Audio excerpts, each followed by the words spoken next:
they're here? Well, it's not because on this day in 1673 the first recorded wine auction was held in London. It was because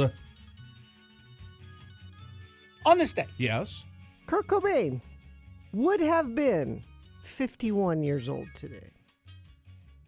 and he's the kind of guy who would have known that this was the anniversary of the first wine auction Oh, yeah. ever held. Yeah, but you don't hear that song very often. That No, one. that's why I picked it. Yeah, And I don't know why whoever put it in our system kind of messed up or something. Yeah. was skipping. Like, you know what? It was like old times. I was, You know, they- I was going to make that joke that I should have blown the CD, the dust off of it a little bit better. But It was one of those things where people were just loading a bunch of And stuff not listening without to paying it. attention because they had 100 songs to do or something. No, but I remember that was one of the songs that they released after he died. One of the. Oh, is that? And it's one. It's actually one I'm really not very familiar with. Yeah. And I went, oh, but I sure know who this is. Sure.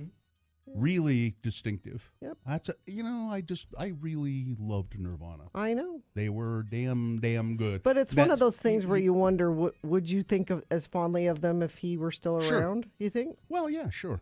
I mean, he may have never done anything else, but I still would have thought that was great stuff. He's one that, you remember the day he died. And I remember who told me. We were down, we were in the Provo studio. Right. Mm-hmm. And I don't remember you ever being in the Provo studio, so that's another thing. But Yeah, I worked on the weekends. that's I was not important. no. But You've increased your importance greatly. Aren't you? you've aren't you increased proud? my importance greatly. Aren't you? Mark Christiansen told me. Right there. Yeah. He said, "Did you hear the news?" I said, "No, what?" I've been telling people hither and yon along the Wasatch Front about this. And it was one of those like sucker punch that like, really? Yeah, so it was. This is the anniversary of his birth. Right. I- But it I just don't got remember- me thinking about it. I don't remember when. I just remember someone faxing us yeah. a black and white photo Yeah, I wish we hadn't seen that. of the mess of his head. Mm-hmm. And I don't know who did it or and this what. was and I pre-internet Yeah. stuff, really. And I just kind of, I went, what? Oh God! It's because it was a fax. You just stand there and you pick it up and you go, what's this? Oh God! I wish I Mhm. I can't Thanks. unsee that. Yeah, Thank thanks. Fortunately, it was just black and white. you. He died on April 5th, 1994. So the guys with those guys who have snowplows on the front of their trucks, they're really happy right now. Oh, Yeah. They're rushing around. Have you seen? They're just Oh, yeah. man all over. Except no one has plowed the parking lot really that I park in, and there's no one parked there, which I thought was odd too. I thought, is it still a holiday? Am I supposed to be here? No one I is think parked there are people that are having a hard time getting back. I know a lot of people that were in Vegas over the holiday, and that was a mess driving back. I'm from glad. there. I'm glad we were down in Bryce, but we came back on Sunday. Oh, that was On Sunday was the way to afternoon. go. So yeah, but just as we drove into town, it kind of started to snow a little bit. But, all right, I guess we got to get this thing over with. Yeah, I suppose. The sooner we start the show, the sooner it's over, and you'll all be happy with that. So maybe we should try some check-ins and see what you're doing in this snowy weather here. 877-602-9696 is the number to call to check in with the Radio from Hell show. Let us know how you're doing. Are you okay? Are you okay? Yeah, I mean, are you just okay? This is the first snowstorm we've had in a long time, and people are really just. It's great. To me, I love it. I go, oh, this is nice, and I drove around in it a little bit yesterday, and it's okay. Well, it's dicey out there because there's ice underneath it now because it melted a little and then froze up. Yep. So it's slick. Yep. So we'll have lots of traffic. Actually, I should probably do traffic. I was going to say. You want to do some right now before we Sure. officially begin the program? Oh, let's see. So, like Carrie said, we're dealing with snow-packed, icy roads. So even if you're going along on the snowpack, there's ice underneath it. I was coming down the hill to get here, and I kind of was sliding a little bit through a stop sign. Crash northbound I-15 at the south interchange, blocking the right lanes. A UHP is on the scene there, and there's lake effect snow happening from like Sandy up through North Salt Lake. So it should be tapering off by like 9 o'clock this morning, but it is going to be causing snowy road conditions. Semi-crash southbound I-15 approaching 33rd South exit. Right lane and shoulder blocked. If you get in an accident or slide off, do not get out of your car. Stay in your car, because a lot of people yesterday got hit by getting out of their car. So stay in your car and call for help. That's traffic. Brought to you by this seafood season. Go fishing at Del Taco. Snag 2 beer-battered fish tacos for only $4. No bait or taco required. Unfreshing, believable price, and participation may vary. All right. You ready to go? Mm-hmm. Here we go. Zero Res is having a really special sale, but it's today and tomorrow only. Call today, schedule your carpet cleaning, and when you schedule 3 rooms for carpet cleaning with Zero Res's, empowered water, patented process, if you schedule 3 rooms, they'll add the 4th room for free. So 4 rooms, pre-treated, cleaned, sanitized by no residue carpet cleaning experts for just $99. That's $45 in savings at Zero Res. That's today, Tuesday, and tomorrow, Wednesday. Right. Today and tomorrow. And thank you. I would just call now. Yeah. Just, Now- you've heard the deal. Pick up the phone. Yeah, don't wait. Now, the phones might be busy when you call Zero Res for this special offer. 4th room free, 3 rooms for $99. So add the 4th room for free. So call 801-288-9376. That's 801-2880. Call now. The phones are busy. Just try again. Zero Res. On this week's episode of the Let's Go Eat Show, we're talking pot, gauge, weed. That's right, with Erin Hyatt. She's an expert about all of that kind of stuff.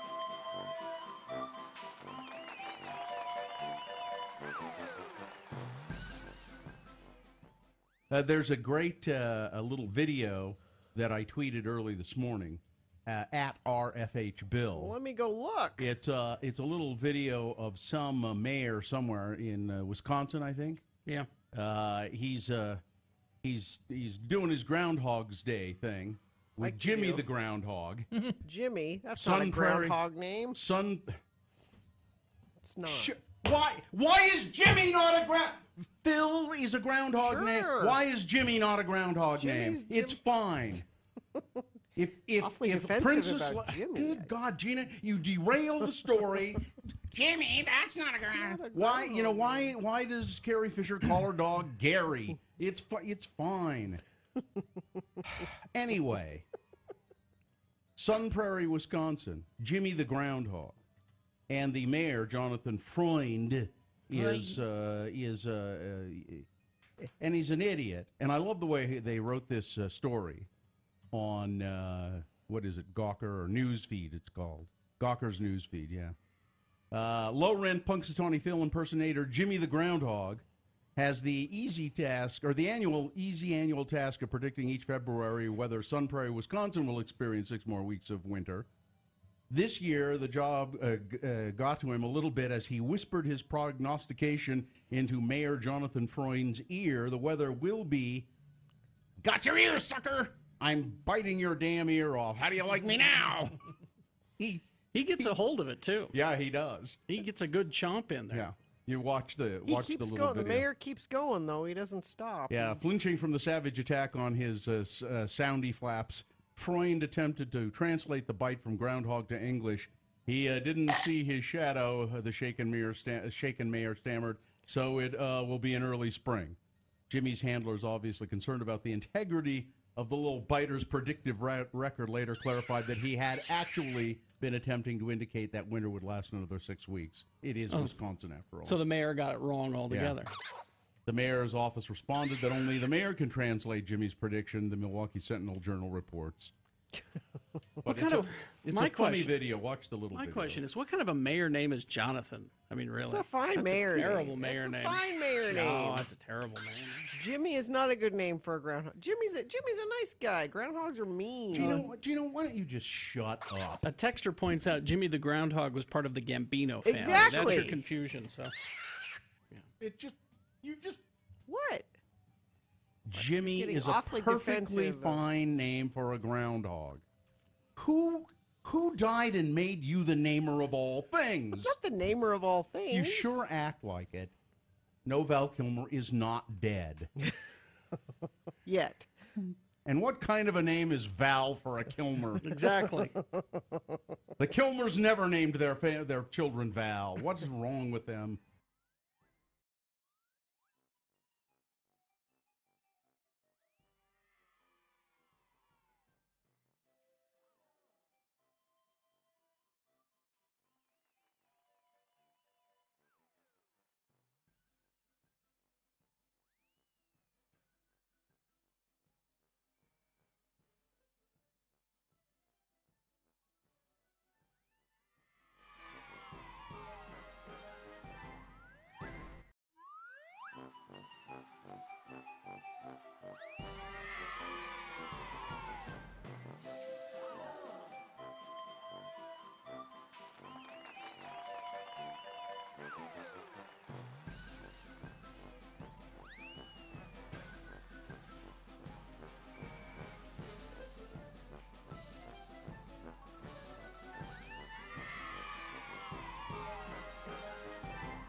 Seven 696 or text us at 33986. Message and data rates apply. I got a text from our attorney Oh, At Brass. who's coming in to do very important sports. Mm-hmm. He said it's snowing hard on the west side all the way to 21st South, 3 to 4 new inches on top of everything else.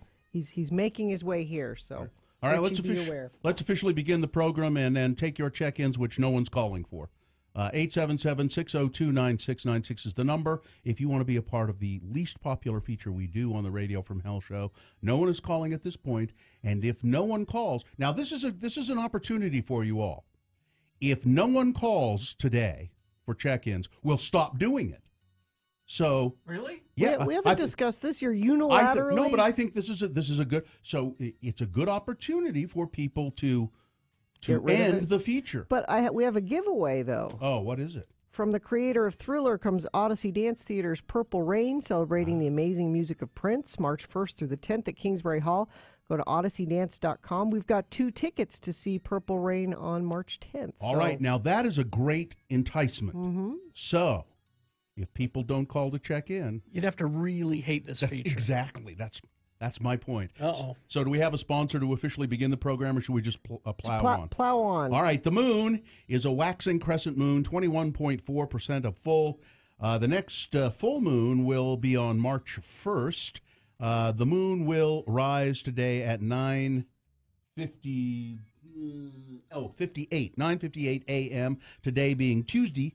It's the 20th day of February in the year of our Lord 2018, and this is North America's most fantastical radio broadcast. It's Radio from Hell, starring the Lords of Morning Radio, Kerry Jackson and his work chapeau. Oh, yes. I'm Bill Allred. That's Gina Barberi over there. The senior executive producer and lady-in-waiting to the Radio from Hell show is Richard Stedman. And Dylan Allred is here producing video for the show. You can see it at x96.com/live if you've a mind to do that. And our helper today is Katie for short. So there you go. All right. Check-ins. I hope people don't hate this feature enough. Oh, look. They hate it, but not enough to do something about it. Yeah, I guess so. All right. Well, let's go to Scott. We'll begin there. Scott. Hi, good morning. Scott. I didn't want to have this feature end. I'm sorry, say that again? I didn't want to have this end. I like the call-ins. Oh, you do like it. So He's you saving it. You listen in the morning and you say, "Boy, I like just hearing people calling in and telling us what they're doing." I do. I enjoy it, and I come to work about 6 o'clock every day, Uh-huh. and I enjoy the check-ins. So All right. I wanted to make sure it doesn't end. Well, you've done that, your part. and I hope you're the person who got the tickets to Odyssey Dance. Then Unfortunately, I didn't, but it's okay. can we help? Let's help a man out here. Jeez, help Scott out. Scott, where do you work? I work at Wells Fargo. And was it tough getting into work today, or because of the roads? Or are you fine? No, not too bad. I cleared out my driveway yesterday, and so it's just a little wet, but not too bad today. Good job, Scott. All right, get back to Wells Fargoing. Thanks, Scott. Okay. He's got Enjoy, horses. guys. He's Have a got good one. horses to feed and stagecoaches to. Wells Fargo. Yeah. Inspector Brad is checking in. There's still some lines open. 877-602-9696. Yes, Inspector. Yes, how you doing this morning? Well, we're good. What do you inspect, Brad? I work for a medical company here in Salt Lake City, and I'm the quality control, so I inspect all of our implants as well as our surgical instrumentation. Excellent. And make sure that those stents and those shunts and those Stents and shunts. stents and shunts. That's you got to make sure those are all good, right? No, I do implant for the spine. Oh well, I've got Don't some you of have those. that? Yeah. I have some of the. Are they the titanium screws and all of those things? Yeah, the screws are rod system, and then our implants are actually ceramic. Yeah, I've got all of But that. it helps build the backbone. Chances are he's For people inspected who don't parts have of one. you. Yeah, I hope that some of the. I think that some of the parts that are in me, you probably had your greasy hands on, Brad. Well, I tried. All right. You could have something stamped inside you, Bill, that says "Inspected by Brad." Perhaps when they showed me, Brad, when the doctor showed me what they were going to put in my back, there was a couple, these little titanium screws, not little, they're quite large actually, and I said, God, these are kind of cool. Could I keep one of these just to show people what's in me? And he said, are you kidding? You know how much just that one screw costs? No, You wanted can't to have turn that. it into a necklace and wear it around your neck. Did he say how much? I forget what it was, but it was, it was a lot of money. How much do those cost, Brad? To be honest, I'm thinking somewhere around 15 to 3,500, depending on the length and the size of the screw. Yeah, 15 to 3,500. I mean, I think he said, I think I wanted this little disc thing that was titanium. And he said, no, that's like about $3,000. You can't have that. The greatest healthcare system in the world. I'm sure that there is no grift. Yeah. All right. Yeah, Brad. next time you have a problem, just give me a call and I'll get you hooked up. Oh, right. okay, There we go. Brad, thank you. I brought my own screws. Here. See Put the these doctor, in. yeah. Brad inspected these. Put them in. His face. Yeah. All right. All right, thanks, Brad. I kept them in my pocket. They're warm. Yep. Yeah. I'll bet they're taking a loss on those. The company that makes those. I'll bet they're probably losing money. Bet they are. You betcha. All right. Let's see. Ross. Hello, Ross. Good morning, Ross. Good morning. Thanks for letting me listen. Thank you. It's our pleasure, Ross. We are happy to have you listening. What are you doing this morning? I am heading over to the Utah Water Research Lab on the campus of Utah State University. You guys got dumped on up there, didn't you? Man, we got hammered yesterday. Yeah. Yes. So do you listen to us online up there in the Cache Valley? I do, yes. I stream you guys every morning. Thanks for doing And that.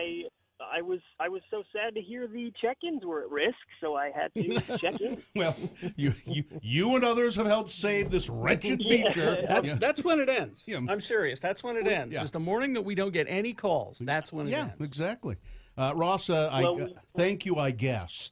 Which is why I got this text from Atropos here.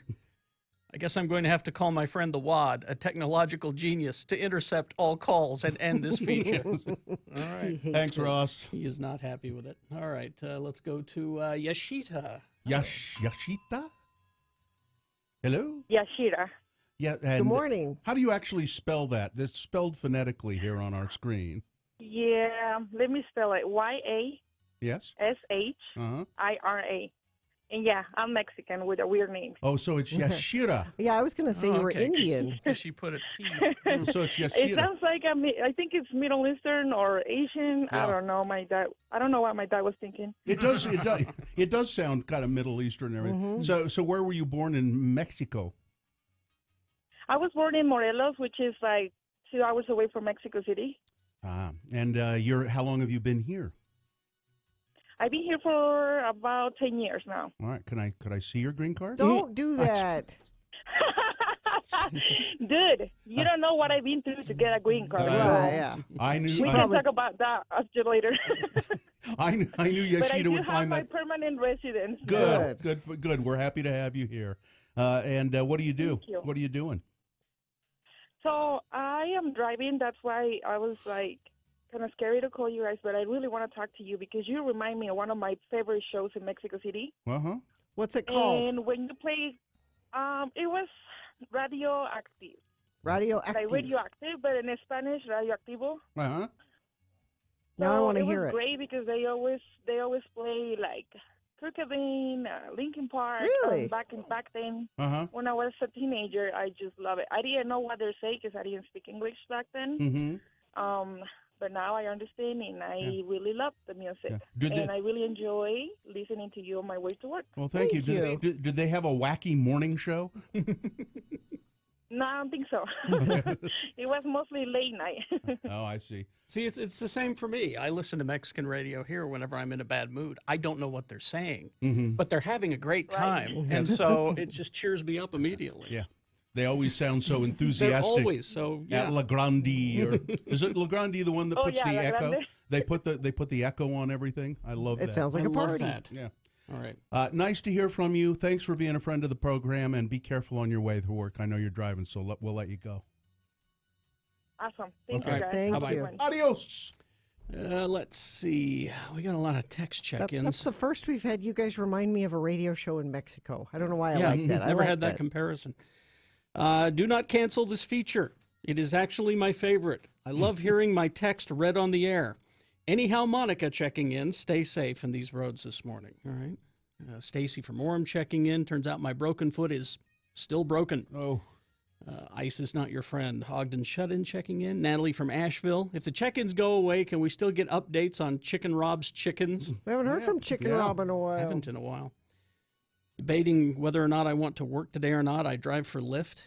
Oh, yeah, today might be a good day to not. Take the day off. People still need rides. Yeah, People who don't want to drive. That's true. That's when you'd want, like, snow tires and big four-wheel drive and SUV of things some I sort. liked this one text. It was Dustin the Hatter plowing the school district, Salt Lake City School District. I'm not happy with the snow, but I'm cool as a cucumber. All right. Well, let's see. Take a look at it. Yeah, it's going to be one of those mornings where there's probably too much to tell you about everything. Crash southbound I-15 near the US 89 split in Farmington. The HOV lane and shoulder are blocked there. We've got snow-packed and icy roads. I'm looking at the UDOT cameras. It is red all between North Salt Lake and Sandy. Did you on side streets and on the freeway? Did you get there was a really they cleared up that thing at I-80 and It was like State Street. It was I-80 West. It was off to the side, off to the left-hand side. Yeah, westbound I-80 State Street. 3 cars spun out and crashed and blocked both sides of the freeway. That was about an hour ago, so Yeah. I think they're working on that. Just give yourself lots of extra time this morning. And if you do slide off or get in an accident, don't get out of your car, because there were a lot of people that got hurt yesterday from another car sliding into them after they got out of their car. And So. that one, that one on I-80 was some munched up cars. You could tell it was just people. Did you Yeah, see it? I drove right Wow. by it. You could tell it was people just driving too damn fast. Yeah, yeah. That's all it was. All right. Well, Nasty out there. awful. Yes. You know what isn't awful is texting the word money to 62687. It could get you grant money, down payment assistance on a new home. It doesn't have to be first-time home buyer. You could already have had a home and get help with this. So, yeah, if you want to buy a home that's less than about, well, the exact amount is $437,000. That's the cutoff. You go higher than that, you're not qualified for this program. That's according to Lolly at New Dwello. So if your home is in that parameter, you can buy a home with New Dwello's Gift of Equity program. It's simple. You come up 1% of the down, and New Dwello will gift you up to $8,740 for the purchase of a new home. But you've got to have that 1% down. So just text the word money to 62687. You'll get a link to a preliminary questionnaire. If you're able to answer those questions, it's like 7 questions. If you can answer yes to them honestly, you will qualify. You can qualify. It's preliminary qualification. So text the word money to 62687. All right, we'll be back in 2.5 minutes with big boy news and very important sports.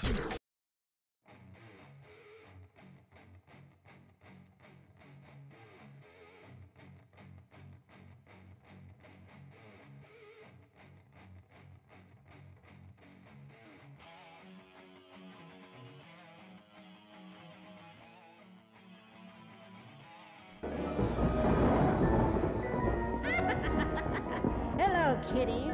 It's me, your old friend, the bookkeeper. Since this is tax season, I thought you might want to hear a story from the big ledger about filing your taxes. Today's installment concerns the do's and don'ts of claiming deductions. Pay careful attention now, or you may have to pay more later. Well, Mrs. Johnson, I've looked over your return, and I have a few questions about some of your deductions. Oh my, is there something wrong? Well, you've claimed over $9,000 in medical expenses. That's correct. I have all the receipts right here in this shoebox. You seem to be in perfect health. Now, some of these procedures seem a bit odd. Oh? Spaying, Yes. neutering, Yes. hairball removal. Yes.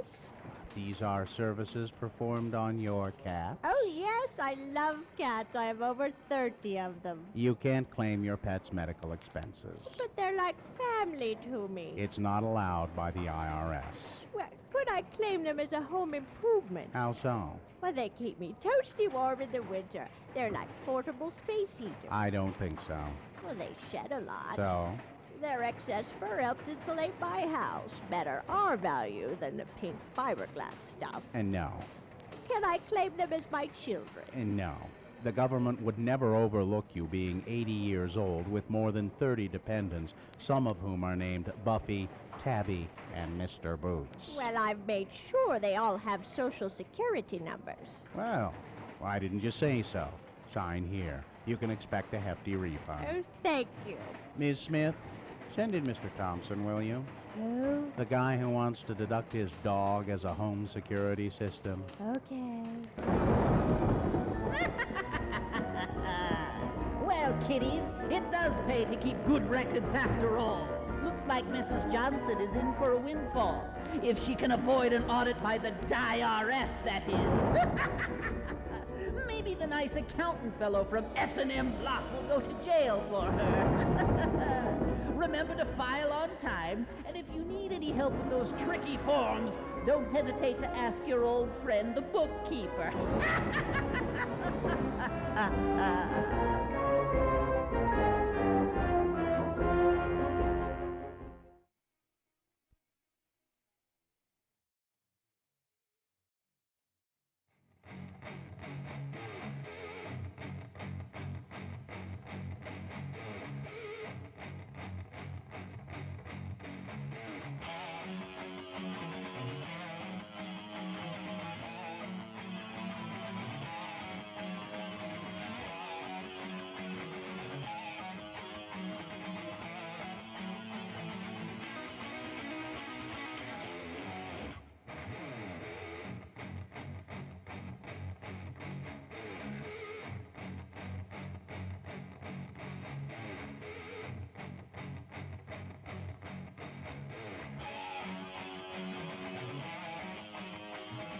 X96.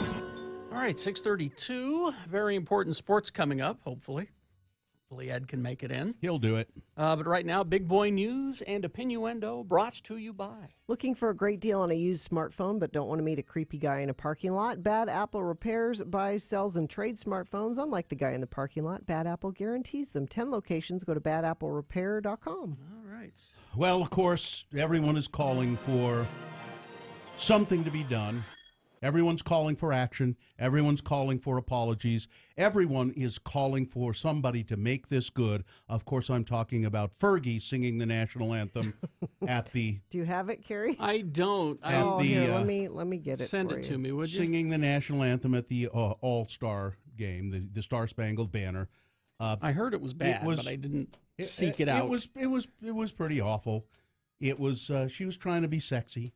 She looked great. She did look good. But when the camera would cut to pictures of the players standing there while she was singing, they look confused. Some of them had their mouths open and were kind of going, what? What just happened? What, yes, that's, of course, the big story of the day. Here we Fergie, here, a little bit of it here. We got a taste of it. Star-Spangled Banner is an acclaimed singer, songwriter, actress, and 8-time Grammy That guy should Award remove winner his fingers fake? from his in nose. California, Fergie. Thank you. That had to be fake. I am an announcer.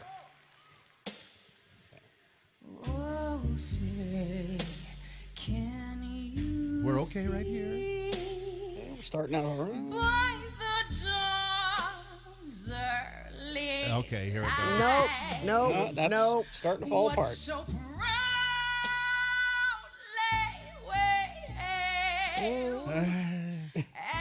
Yeah, the players are like, what?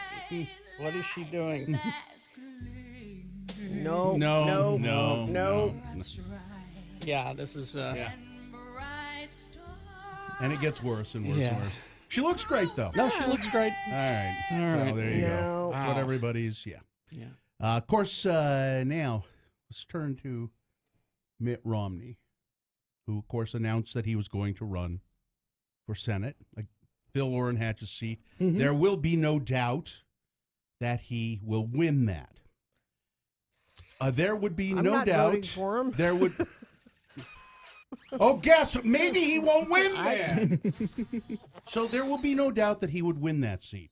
There would be no doubt that he would win that seat, no matter if President Trump had endorsed him or not. But President Trump has taken Mitch McConnell's advice, because Mitch McConnell said, you know what he ought to do? He ought to, Trump ought to endorse Mitt Romney. He has, in a tweet, Mitt Romney has announced he's running for the Senate from the wonderful state of Utah. He'll make a great senator and worthy successor to Orrin Hatch and has my full support and endorsement. So here's the opportunity for Mitt Romney to stand up and be a man. to show us that he is the moral And do compass that. for this country. Give him one of these. To show us that that all those negative things, and I mean really horrible things, Oh, yeah. and justified things that he said about Donald Trump, that he meant them. Shortly after the president's endorsement, Romney tweeted, "Thank you, Mr. President, for the support. I hope that over the course of the campaign, I also earn the support and endorsement of the people of Utah." Even if he just ignored it, it would have been better. Yeah, he should have just ignored it. But no. I'm still waiting for the Republican that stands up and says, this is crazy. Now I am not on, happy with any of this. On x96.com/live, Dylan has found a photo of Trump and Romney shaking hands. Mm-hmm. And I would just like, Dylan, I would like you to replace your stock go-to Mitt Romney photo of the dinner. The one where they're sitting there. It's Trump and Romney sitting at a table. Can I be Secretary of State? When he was talking about being Secretary of State, and the lighting makes them look like they're at some cartoon supervillain headquarters or something. So look for that one and use that from now on. It's just brilliant. Before the election, Romney had said he would not vote for Trump. Trump responded at a campaign rally saying Romney was begging for his endorsement. It went on and on. They had a big feud. But now it's all fine. So, that like picture, little Marco. That picture you're referencing, I think it's this one. There's one with Reince Priebus, the president, and Romney sitting there at a dinner. Is it this one? Not that one? No, it It looks like a romantic dinner. It was taken at that one, but it's just the two of them, and it's kind of orange lit. I'll find it and send it. Find it. It's just brilliant. So there you go. Just like little Marco, and all the other people that Trump trashed when he was running, they all come crawling back to him to get abused a little bit more. Here's a story for you, Gina. Mm-hmm. A love triangle may have led to the demise of an Australian man who was put into a wood chipper. A wood chipper? Alive. Oh, God. According to a new report, Queensland butcher Bruce Saunders. Now, was he an actual butcher, or are they calling him that after the wood chipper incident? That was his job, Gina. Oh. Became trapped in the machine while cleaning tree branches from the driveway of a woman's rural property with two friends. Cops initially thought that Mr. Saunders' death was an accident, that he had somehow tripped and fallen into the wood chipper. But they announced this month they had launched a murder probe. Detective Inspector Gary Pettiford said that officers had several promising lines of inquiry, and at least one being a love triangle. Authorities have yet to provide any more specifics. Gympie Police. Now those are not police officers who have limps. That's the town. It's called Gympie. Gympie Police Police Acting Inspector Paul Algie, this is Australia, you have to understand, said at the time of the incident that Saunders' two pals tried to save him from the wood chipper. Now, I think one of the pals had said, I'll tell the truth, I can't stand it anymore. That's what's happened, you know. We weren't trying to save him. We weren't really trying to save him. We shoved him into the wood chipper. Body in a wood chipper. Yes. So the snow, we finally have winter here in Utah. Drivers, I went out yesterday and drove a little bit around town doing a couple of things, had lunch with a friend. And yes, I had lunch with a friend yesterday. It's Jeff Maudlin, isn't it? No, it was. I thought he was your friend. He is my friend. You have another friend? I have. Yeah, I do. Yeah. Was it Ed? No, it wasn't Ed. Ed would have lunch with me though, but I mean, it was another attorney actually. It was in fact an attorney. Ed is shaking his head. Why would you have lunch with an attorney other than me? Why are you shaking your head? If I had lunch with an attorney, any attorney. Oh, I see. It's any attorney. I'll leave him. I'll leave his name out of it. But the roads were pretty terrible. There are power outages. We're getting more snow today, but it's that lake. A little bit, yeah. That's lake effect snow. It probably will let up, but there are still power outages around as well, and everything is slick, and it'll be slick for a couple of days probably. So there are 5 things in Florida that are more complicated than buying a gun. Yep. It's easier to buy a gun than it is to get cold medicine in Florida. Florida state law prohibits consumers from purchasing more than 9 grams of common cold medication like Sudafed within a 30-day period. And they keep track of it.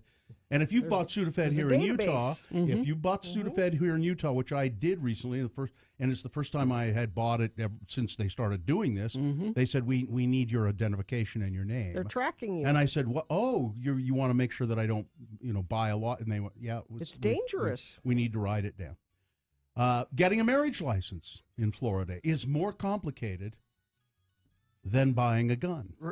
Read what you have to do to get a marriage license in Florida. State residents must either attend a premarital course or wait the mandatory 3 days before the marriage license takes effect. There's no waiting period for shotgun purchases in Florida. So if you want to have a shotgun wedding, you see. Get the shotgun before the license. You get the shotgun and then you get the license. Fertilizer. Anybody buying more than 25 pounds of fertilizer is required to register and be screened against a known terrorist list. Anti-diarrhea medication, Imodium essentially.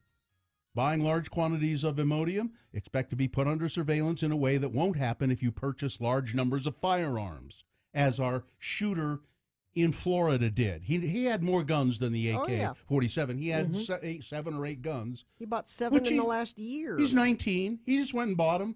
Whatever. Medical marijuana. It's available for purchase in Florida. However, it's illegal under federal law. Licensed dispensaries are only allowed to sell medical marijuana to qualified customers. To obtain a medical marijuana card, one must first seek treatment from a physician who will later enter client information into a medical marijuana use registry. They track it.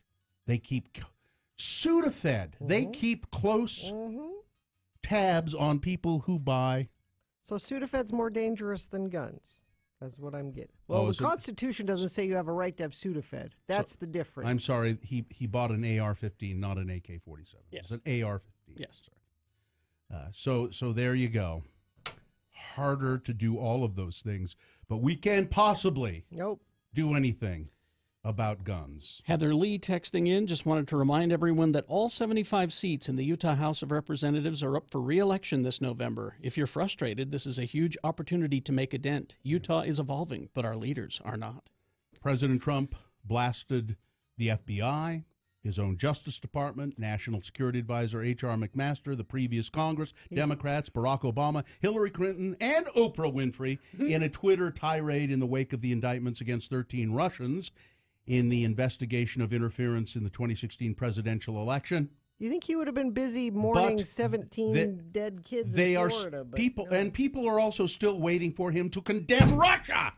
for meddling in the election. It never happened. No, he doesn't do that.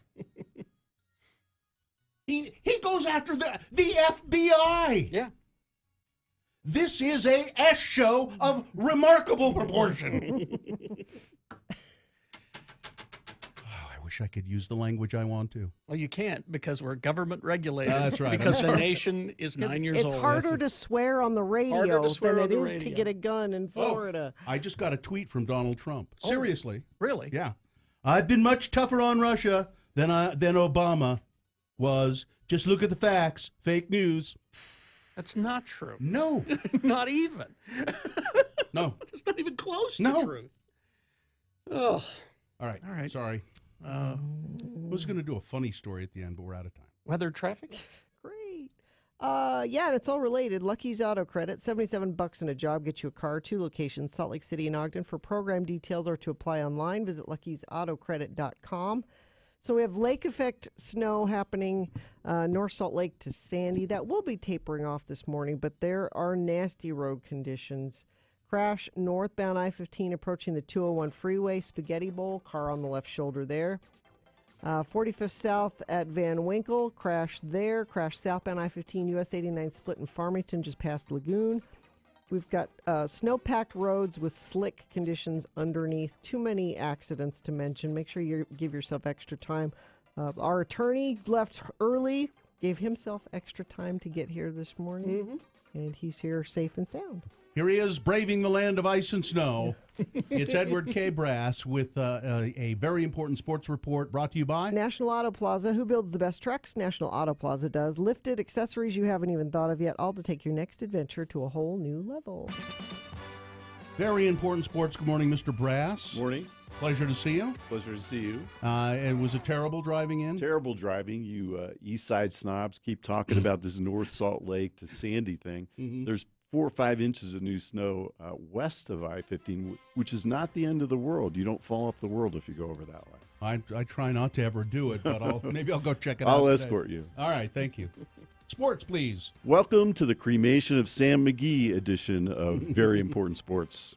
It was on a barge on Lake Lamar. Exactly. That he cremated Sam McGee. That's in honor of today's weather. In football, in the FA Cup 5th round proper, the FA Cup is a competition in England that involves all football clubs of all levels.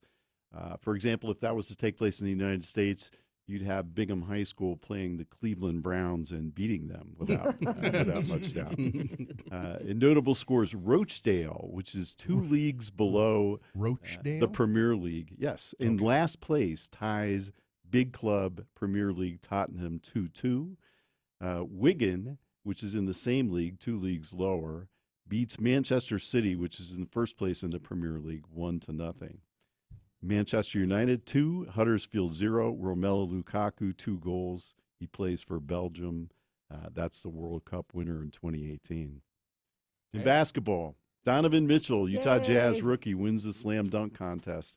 He was not an original selection. He replaced Aaron Gordon, who was injured from the Orlando Magic. He had a coach for the contest. He dunked over his sister, Kevin Hart, alleged comic, Hart's son, and the 3 of them appeared to be cowering in fear to Very Important Sports as he did this dunk. It's Kevin Hart's son as an NBA player? No. These were people that were part of the gimmick, you know. Oh, I see. So he just, they jump over cars, and it's an exhibition. So I don't know that jumping over Kevin Hart is anything to be proud of, because Kevin Hart's like 3 feet tall. They were really tiny people, and they looked terrified to me. He wore number 35 in honor of Darrell Griffith, former jazz man, and also his fellow Louisville alumnus. Very Important Sports has trouble understanding this attachment that people have to their college. And also to honor Vince Carter. The Jazz at the All-Star break are 30-28. They're 10th in the West. Can we point out, too, we should point out at the All-Star game, I read that, and I didn't watch it or anything, but Damian Lillard was named was the MVP of that game, I think. No, LeBron James was. Oh, that's right. But he might have been for the West. I'm not sure about that. But he came in as a reserve player. He was not originally supposed to be there, and just knocked the lights out. And he's a Weber State alum. He is. He's a young guy from Weber State, and he's having an incredible NBA career. All right. Anyway, sorry. The Jazz are in 10th place in the West. They're 1.5 games out of the playoffs. They've won 11 straight. At the NBA All-Star Game, LeBron shut up and dribble James' team. 148. Team Curry 145. He was told to shut up about his political views by Laura Ingraham from Fox News, who is Keith Olbermann's ex. I think that's sort of fascinating. Really? I didn't know that. I didn't know that. They must have been an interesting couple. No kidding. And Mr. James was the MVP. Yeah. In college basketball, Utah men 17-9. They're fourth in the Pac-12. We have tickets to give away, actually, at the end of your sports to Utah men's basketball. There are 3 games left, and some of the pundits are saying that if they win all 3, they might make the NCAA tournament. The women are in 7th place. They're 17-10. BYU is 3rd in their conference. USU is 14 and 14th. They're 7th in the Mountain West. Weber State, 19-7. 9 straight wins, 2nd in the Big Sky. They could be Utah's one tournament team, assuming that they win their tournament. Southern Utah 10-15. And in other news, Little Miss Suit had a triple single and was ejected for protesting a call in the Southwest Side Mini Jazz League. I wonder what was her protest. How did she do that? Just I think stomp her foot? Bit the ref on the knee. Oh. That's what I've been told. In Utah gymnastics, number 3 Utah upset number 2 UCLA in Los Angeles. First time that's happened in 10 years. Really? 197.55 to 197.425.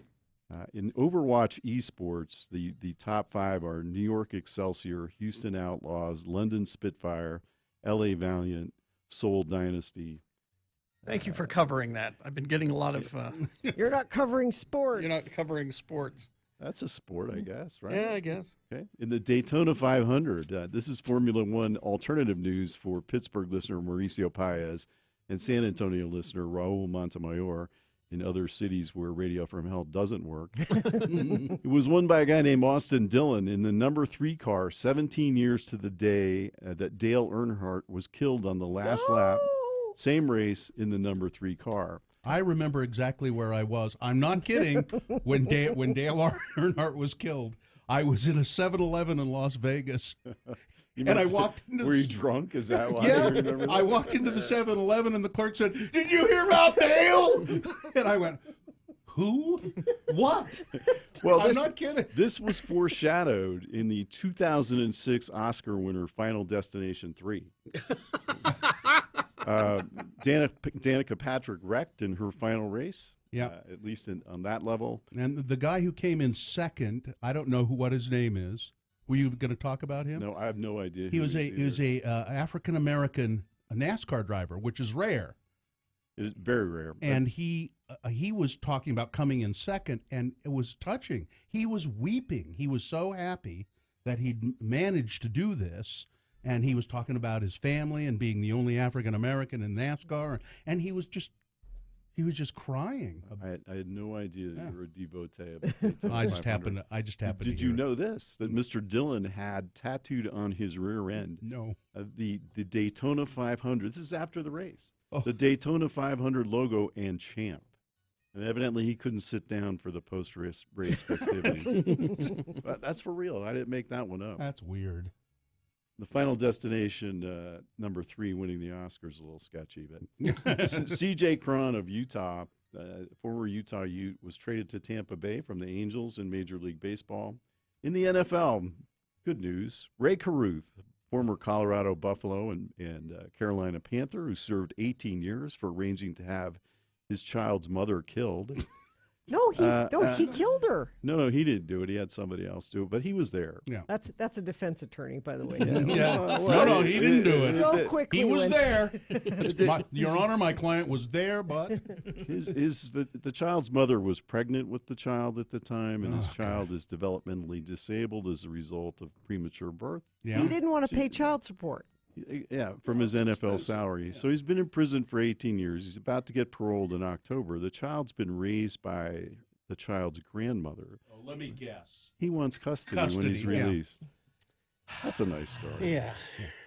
In the Olympics, last night, And you should follow at AD on Sports if you want to get straight Olympic news. We're going to have her on, actually, in about 45 minutes. Where it'll be, what, midnight or? Yeah. It's somewhere in the It's future. like 1 in the morning. I don't know. It's Thursday or something in Korea or Friday. I don't know. Merritt Bjorgen, who VIS introduced you to last week, won another gold medal. She's 37 years old. She's a cross-country skier. She's been in 5 Olympics. She has 13 medals, most ever in a Winter Olympics, in all Winter Olympics, male or female. She did the last leg of the 5K. They have 4 people that go out and ski 5K. She did the last leg for Norway. She was 3.4 seconds behind, which is significant. This 37-year-old woman. This is a brutal course. It's one of the few things I've seen about the Olympics. She made up the time and won going away. It was pretty impressive. Yeah. The United States is in 5th place with 5 golds, 3 silvers, and evidently picked up 2 more bronzes last night, so they have 4 bronzes now. No Utahns who are on the team, and there are quite a few of them, have won medals yet. There were 10 that won in Sochi from Utah.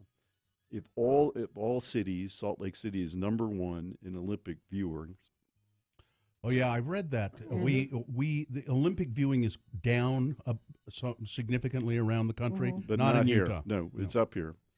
And tonight, U.S. versus Canada in women's hockey for the gold.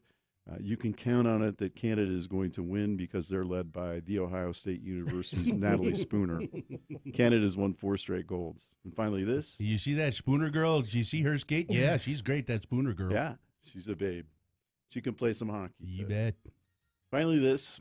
There are strange things done in the midnight sun by the men who moil for gold.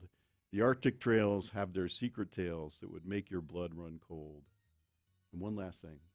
Next week, you get a bonus week of very important sports because Amy will be traveling from the future back to the past on Monday. By the way, if you've never read, just look it up. I'm sure it's online, the entire poem, The Cremation of Sam McGee. It is a classic. It is so good. Robert Service. Excellent poem. You should read it. It's one of those rhyming poems that I generally don't like, that's all, but it's just brilliant. It is. Back out to the land of ice and snow I go. Thank you, Edward K. Brass. See you next week. See you. Very important sports. We've got tickets to U of U men's basketball taking on UCLA at home Thursday, February 22nd. Get tickets and more at UtahUtes.com, or you can call right now. It's a 3-pack of tickets to the game.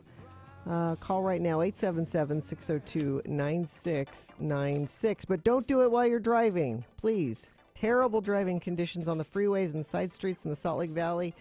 Too many accidents to name. I'm looking at the UDOT website, and it is red from North Salt Lake to Sandy. Side streets and freeways. Snow-packed, icy roads. Just give yourself some extra time this morning. That's traffic. Let's see. Now, you are excited, Carrie, because it's tomorrow. Wednesday. Yeah, tomorrow. The grand opening of the new Harmons in Carrie's kind of general neighborhood. They keep sending me stuff in the mail to remind me of it. Like I need that. Come on. Harmons, grand opening of the 18th Harmons grocery store, your neighborhood grocer. And it's at 4675 South Holiday Boulevard.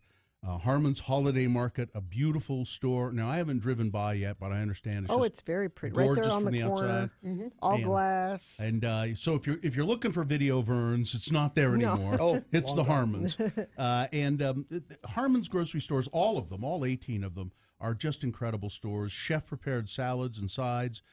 From scratch daily in the delicatessen, artisan bread baked every single morning, and really, it is very good bread. And an emphasis on local providers, yes, which I appreciate. And Harmon's is a local company. Yeah, and the employees are great. Yeah, they're always helpful. They're great, and Harmon's private label products are great. So try the new Harmon's, 4675 South Holiday Boulevard. X96 is your home for non-stop music. We give you a 1-hour non-stop music wingding 3 times a day. That's how desperate I am. At 10 a.m., right after Radio from Hell. We're desperate. At 1 p.m., while you're listening in the workplace. This is so completely wrong. And at 4:30 for your drive home. Just kill me now. 1-hour non-stop music wingdings 3 times a day. I think I've actually gotten stupid just standing here listening to you describe it. At 10, 1, and 4:30. Only on X96. Morning.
With Carrie, Bill, and of course, Gina on X96.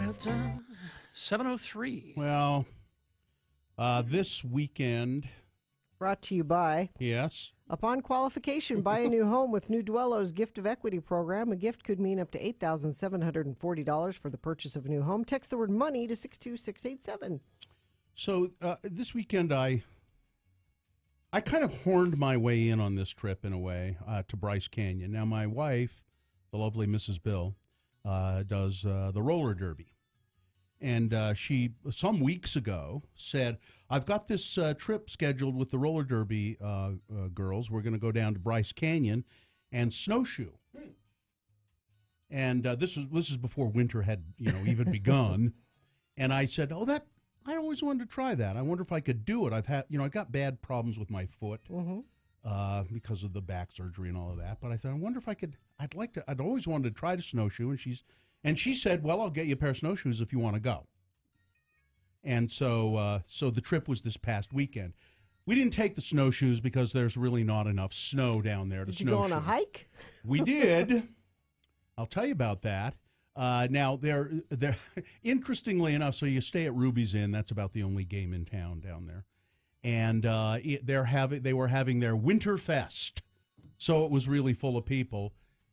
But they were all the Winterfest activities that they were supposed to be having, like snowshoeing and cross-country skiing and all. I don't know what they were doing. It was just a fest? Yeah, they weren't doing that, that's for sure. Because now some of the trails were icy, and some had a little bit of snowpack on them. So we took these, what do they call them? They're not crampons, but yak tracks, they call them. There, you just hook them on your boots, and they're just a little grip. Yeah, give you a little grip on the ice and snow. So we did that. Now the first night there, of course, we get together with all the roller derby girls, and it's me and one other husband, and then all these women, and it's a party. Woo! Did you feel out of place? No, I had a great time. They welcomed you? Oh, I know some of them, and then but the ones I didn't know, it was fine. And we they know how to party. So the next day it was, go hiking. Okay. The head is hurting and all of you that. You party after the hike, not before the hike. No, I'll be too tired to party after the hike. Like you would know. We're talking about physical activity and partying. Yeah, I don't party or hike. No. So my wife and I ended up sleeping in a little bit longer than the rest of the Derby girls. The Derby girls all went on some hike. My wife and I did go on a hike down into it's called the Queen's Garden Trail, and it's a 3.5-mile loop.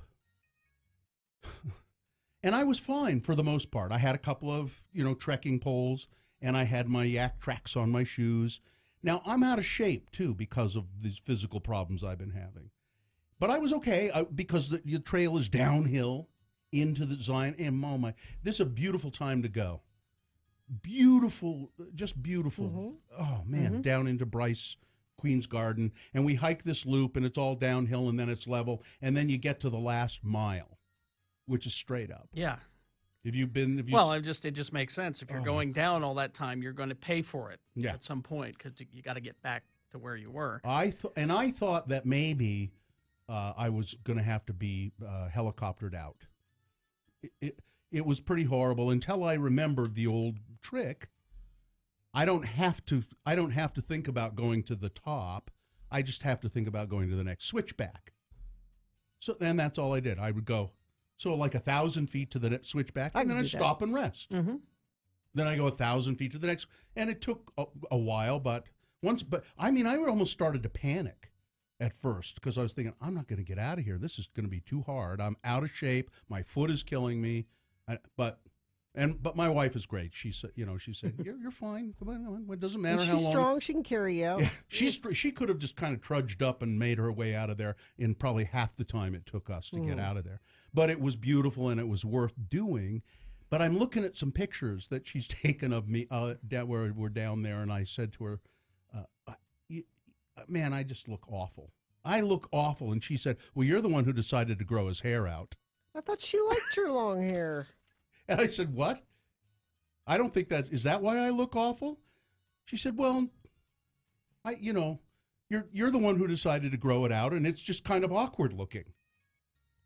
And I said, well, she said, and I've kind of grown to like you with short hair, And I said, well, then I'll just cut it off. No, let it grow. Well, but she said, no, you're doing it to prove a point. And I said, what? I am? I've forgotten what point. I thought the point was you liked your long hair. Yeah. The only point was I'm kind of curious as to see like how long it would take and what it would and where it would stop. Yeah, and I used to like the way it looked long. So I was kind of wondering if I still would like it, but it's a long process to get there. No, let it go. But I think I will. I mean, she said, no, I'm not telling you to cut it. But I thought it was interesting. She said, I said, I look terrible. And she said, well, you're the one who decided to grow his hair out. So at any rate. I told Richie to grow his hair back out. I saw that, yeah. He won't ever look like that guy, though. I should retweet this. Yeah. No, because Richie posted some photos. He had a photo shoot for a new headshot or something. Those, yeah. And he looks like Bishop Stedman. Yeah. I'm like, well, he is Bishop Stedman. But he's not. He's R. Thomas Stedman. But you don't have to be Bishop Stedman. No. He does. It's possible to look good and have a beard and long hair. So I posted a couple of pictures on Twitter at RFHBill. None of me. One of my wife and a gigantic raven. The ravens down there are as big as chickens. I'm not kidding. And they don't give a damn whether you're there or not. I mean, you can walk the ones that are sitting there or walking around. Did you steal your lunch? It's like they're waiting. You going to drop something? Come on. But so we went out to a dinner later on, and as we're leaving the restaurant, and I'm just exhausted from this hike. I mean, I literally slept 12 hours after the hike. Really? Yeah. Oh, I was just spent. But as we were leaving the restaurant, some guy rushes up to me, and if I hadn't been so tired, I would have thought he was going to, like, hit me. He came at me he just came at me like, hey, hippie. Yeah, I mean, it was like, but I was so tired I didn't react very well. I mean, I would have jumped back if I'd been alert. And he stuck out his hand and he said, "You're Bill Allred.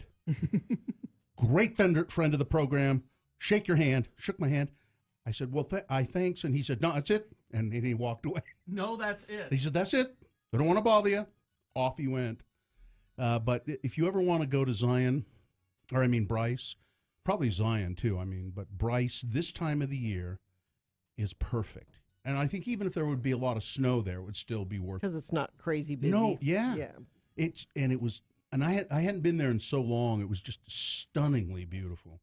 And had a great time. And thank you to the Derby girls I said to my wife after the party, the first night party with the Derby girls, I said, well, we really tied it on, as it were, Mm-hmm. And but I remember everything. It's funny.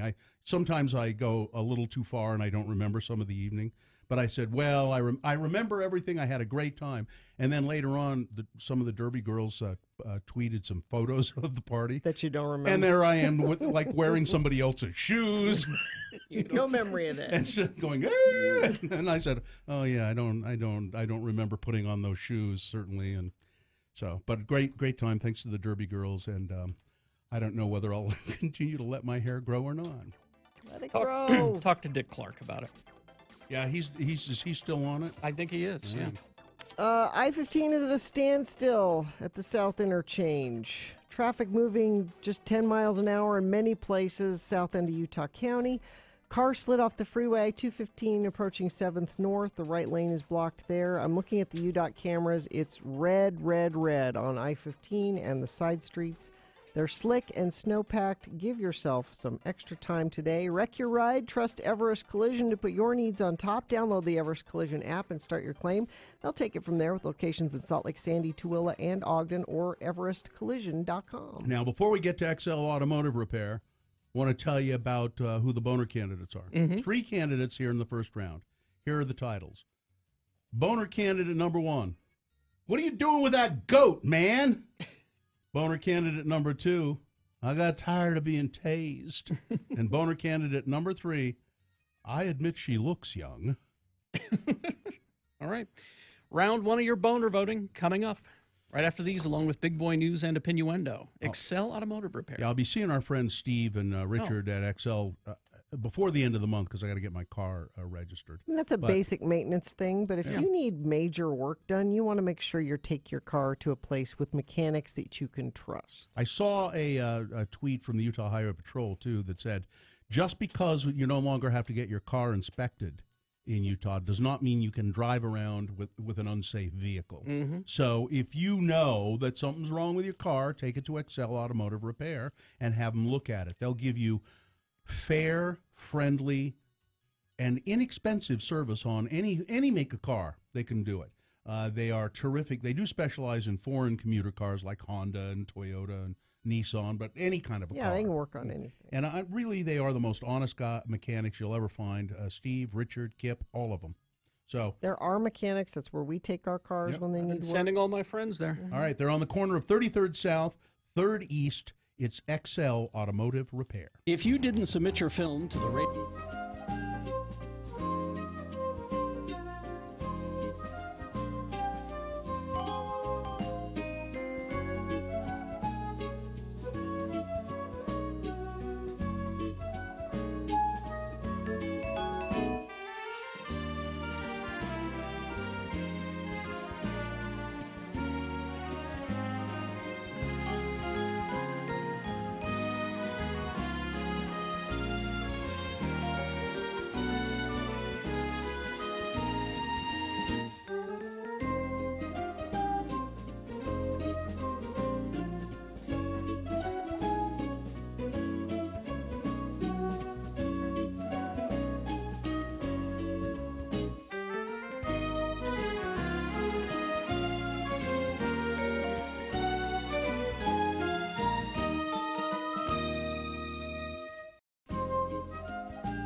7:20 right now, and it is time for round one of your boner voting. I'm going to give you 3 news stories that are examples of bad, stupid, or funny human behavior, and you will decide with your vote which of these 3 candidates is the worst. Which one of these deserves to go forward to boner fight and get a 50-50 chance of becoming boner of the day. So we'll have 2 candidates now, then a 3rd candidate after the news. Once you've heard all 3, you'll vote. One of you lucky random boner voters will receive. I can't buy it. Gotta win it. Radio from Hell boner t-shirt courtesy of Excel Automotive Repair, Radio from Hell's official auto mechanics. Don't buy a lemon. Try Excel Automotive's $50 bumper-to-bumper used car checkover before you buy. Limit 2 cars per $50. Hey, we were just talking about them. I know. Here's boner candidate number 1. What are you doing with that goat, man? Lawrenceville, Georgia.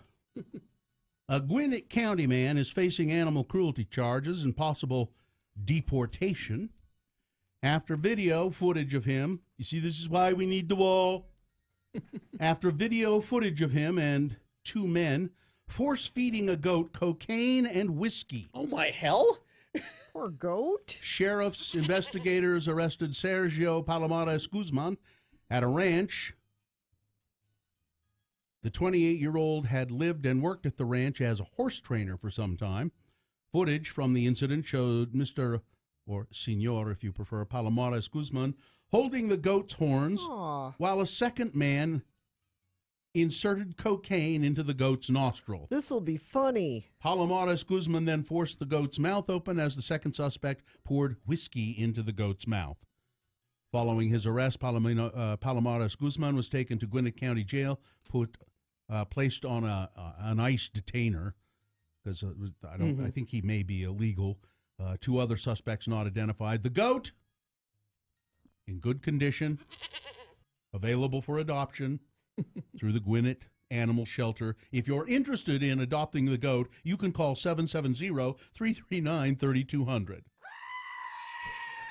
It was the goat. That's after the cocaine. That's after the cocaine. Boner candidate number 1. What are you doing with that goat, man? Boner candidate number 2. I got tired of being tased. A 57-year-old woman who tased a man to keep him from leaving her has been charged. That's not how you keep a man. 57-year-old woman. She's been charged with battery. The victim, the guy being tased, told the Okaloosa County Sheriff's Office, who responded that after he got tired of being tased, he called 911. Wouldn't that be one time being tased? You get tired of being tased? Well, I think he says, I'm going to leave you. And she tased him. He goes, okay, I'm not. And then a few days later, I'm leaving you. After a while, it becomes kind of a rush. Yeah. Well, no, he says he got tired of it. He said, we were just upstairs chilling, and she got the taser out and did it to me again. He said he hit her to try to stop her, and then he called 911. The victim had marks on his left flank consistent with being tased. The 2 had lived together and been in a sexual relationship for 16 years, according to the arrest report. Boner candidate number 2. I got tired of being tased. The way he says it, it happened for a while before he finally said, all right, that's this is it. I'm really leaving this time. Coming up in a moment, boner candidate number 3. Well, I admit she looks young. It's a local one, I think, right? Yeah. Good. All right. Boner candidate round 1, number 3, coming up after this big boy news and Opinioendo. Brought to you by Haster Games has the best selection of the latest board games, Magic the Gathering, Dungeons & Dragons, and more. It's a great place to stay and play. Remember, Haster has it 6831 South State and online at hastergames.com. A persistent noise of unknown origin. No, it's not the Radio from Hell show. Sometimes compared to a truck idling or perhaps distant thunder, has bedeviled a Canadian city for years, damaging people's health and quality of life, numerous residents say. Those who hear it have compared it to a fleet of diesel engines idling next to your home or the pulsation of a subwoofer at a concert. Others report it rattling their windows and spooking their pets. Known as the Windsor, Ontario hum.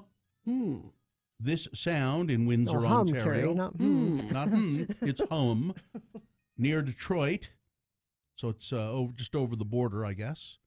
Is unpredictable in its duration, timing, and intensity, making it all the more maddening for those affected. Now, I've heard of this happening other places.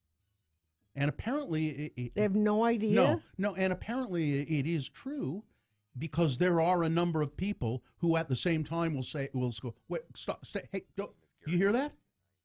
And the people around them go, no. And then it goes away, and then, so it's not constant, but it happens and has for years. This is it.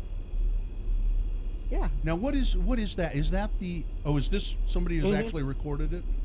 Or tried to there's a record it? rumbling hum. There's a rumbling. But not everybody hears it, apparently. I hear it. That would drive me crazy. I can hear it, and it would drive me crazy. It would drive me crazy. But fortunately, it's not.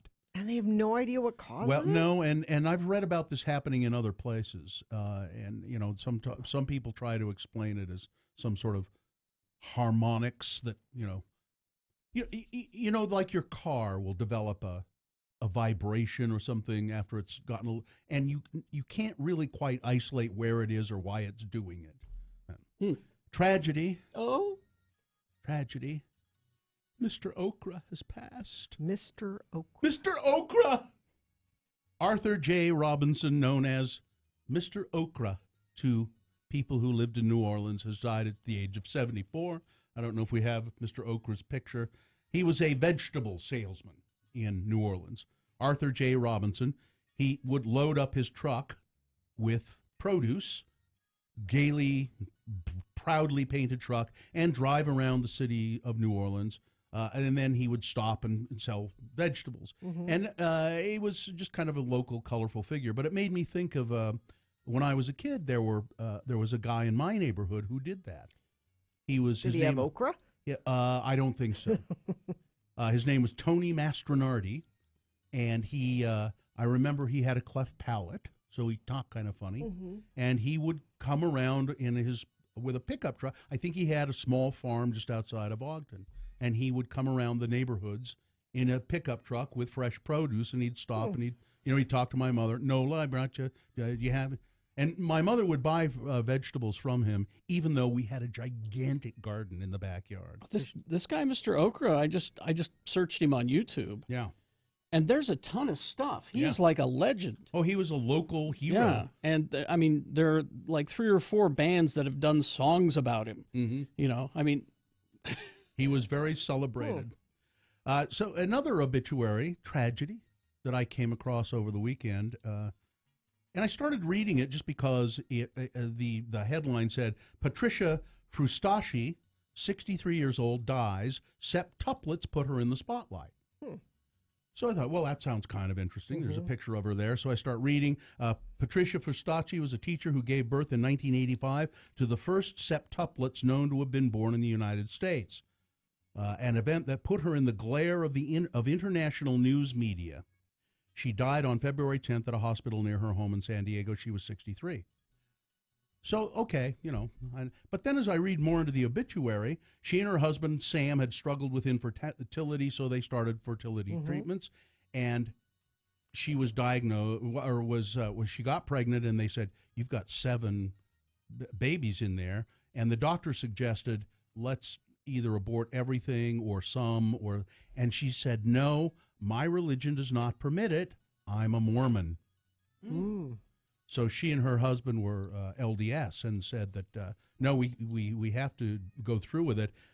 It was not pleasant. So she gave 7 babies. She gave birth to 7. Oh, man. Ouch. But, several of them died before they ever, even left the hospital. And then there were 1 or 2 children who survived but had very severe medical problems. But 7. But not surprising that she dies fairly young. I'm sure that took its toll on her. She was 63. She and her husband had another child even after that. Why? Good Lord. And Give it a rest. Then they divorced at some point. Well, that's And So, but it kind of caught my eye because it turned out she was a member of the LDS Church. Utah lawmakers have passed this new law that will allow you to be cremated by water.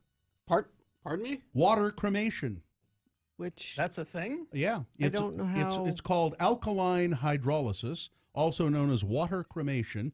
It passed the House and Senate, and it's making its way to Governor Herbert's desk for consideration. Never let it be said that the Utah State Legislature and Governor Herbert don't try to do things that save our air quality. Oh, yeah, because actual cremation pollutes. Oh, yeah. Yes. Now, this alkaline hydrolysis is a water-based process that uses alkaline chemicals, heat, and sometimes pressure or agitation. So they put you in this vat of chemicals, and they turn on the pressure. Yeah, or they turn on the agitator like from a washing machine, and it reduces human remains to a liquid and dry bone residue. Really? The procedure is known as a greener form of cremation because it uses less fuel, does not pollute the air nearly as much as the traditional process. Alkaline hydrolysis is still illegal in the state of Utah, something that supporters of the bill are seeking to change. Under the bill, individuals would be allowed to direct that their remains be cremated through this process, sometimes called water cremation. It would also allow funeral service establishments to conduct the procedure, provided they got the authorization for each cremation and have a license allowing them to perform the service. Now, sure, it helps with the air pollution problem, but what do you do with the chemical stuff? Oh, yeah. Come on. Really? It's an unintended consequence. Mm-hmm. By the way, there is... Do they give you your loved one in a thermos instead of an urn? No, there's some dry stuff. They dry out some stuff, and you still get a Grandma's little... thermos? Yeah. No, you still get a little... It's a good idea. Where's Grandma? Well, she's in the lemonade jug. No, don't drink that. The Aladdin Stanley. Nothing but the best for Grandma. I got a Snoopy thermos. Maybe I could... You could. From when I was a kid. Cradle to grave. Huh? I like it. There you go. A national organization opposing Utah's 0.05 percent blood alcohol DUI limit has Representative Norm Thurston in its sights for a bill that... So he's the guy who, it was his pushed idea. that and did Yeah. it. So he's trying to introduce a new bill that would carve out self-defense exceptions for laws against using a firearm while intoxicated. Hold it. Now, a full-page advertisement from the American Beverage Institute scheduled to run in the Salt Lake Tribune today. I guess it might be there today. I haven't seen it.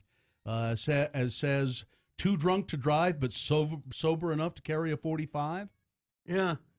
Car's more dangerous than a gun. Thurston and Utah lawmakers can't have it both ways, says the ad. If someone is sober enough to safely handle a firearm at .05, they can't be too drunk to drive and jailed for a DUI. That makes sense. Passing this amendment would prove that legislators don't actually believe people are meaningfully impaired at .05, according to the ad. There you go. Thurston, however, says he doesn't believe anybody who's intoxicated should be using a firearm. House Bill 328 wouldn't change that. Instead, he says it would allow someone who had been drinking to still protect their home or their life within the bounds of Utah's self-defense law. But wouldn't that say that your judgment is off into whether you're in danger or not? That you aren't... Well, if that's why he wants to pass this amendment. But I'm not saying that you should, but I'm saying that stop wasting your time with this BS, you people. This is crap. And don't get me started on the anti-pornography. The pornography is a health crisis. Todd Weiler. Can't wait to talk to him about that. Just vote them all out. Sure, that'll happen. Who else would I vote for? What do you mean? If I don't vote for them? The Democrat? What? I know. No. I know. It's such a foreign concept. Maybe you should give it a try. The devil would not make good legislation. The devil? That's D for devil, Democrat. And finally this. You should see the video because it's really cool. Don't ask Jamie Foxx about Katie Holmes. Oh, yeah, I did see this. At all. I Do watched not. it. Because he was at the All-Star game. And the guy was told not to bring it up. Oh, was he? Mm-hmm. But he did. So Jamie Foxx is wearing a headset, and he's down on the down courtside. And all you hear is the announcer, at least the video I watch, or the guy who's interviewing him. He said, well, hey, Jamie, I asked you about Katie Holmes. Jamie Foxx, just calmly with a big smile on his face. Mm-hmm. He doesn't even shake his head, I don't think. He has a big smile on his face. over. And he just kind of calmly takes off his headset, takes off the microphone, and walks away with a big smile on his face. Good for him. And there's a technician there in the shot right at the very end who looks at the camera and goes, well, I guess well, we shouldn't have asked him guess that. he should. So there you go. He left with a smile. I thought he handled it very well. It's none of your damn business. Yep. He didn't. I think it's great he didn't even say that. He didn't have to. He just showed by his actions. Well, it's none of your damn business, is it? All right, that's it. Weather, traffic, whatever you want to do here. Yeah, brought to you by this seafood season. Go fishing at Del Taco. Snag 2 beer-battered fish tacos for only $4. No bait or tackle required. Unfreshing, believable price, and participation may vary. Let's see. Somebody in the chat room says, traffic, it took me over an hour to drive what normally takes 25 minutes. And that's the case pretty much everywhere. I'm looking at the UDOT cameras. We've got red from Point of the Mountain all the way up through North Salt Lake, both directions of traffic on That's not good. Red. That's not good. Green is good. Yellow's okay. Red is not good. And the side streets as well. Because roads are snow-packed and slick underneath that, give yourself some extra time. Leave early. You're too many accidents for me to mention right now. So give yourself some extra time. That's traffic. Here's boner candidate number 3. I admit she looks young. Teacher at Logan High School has been arrested and booked into jail Friday after, I have to say this, allegedly having sex with a 15-year-old girl. Weber County Sheriff's deputies caught Joseph Scott Harris, who is 57, with the 15-year-old girl in a parked car in West Haven on Friday, according to probable cause statement. Quote, the two occupants were in various stages of undress, the document said.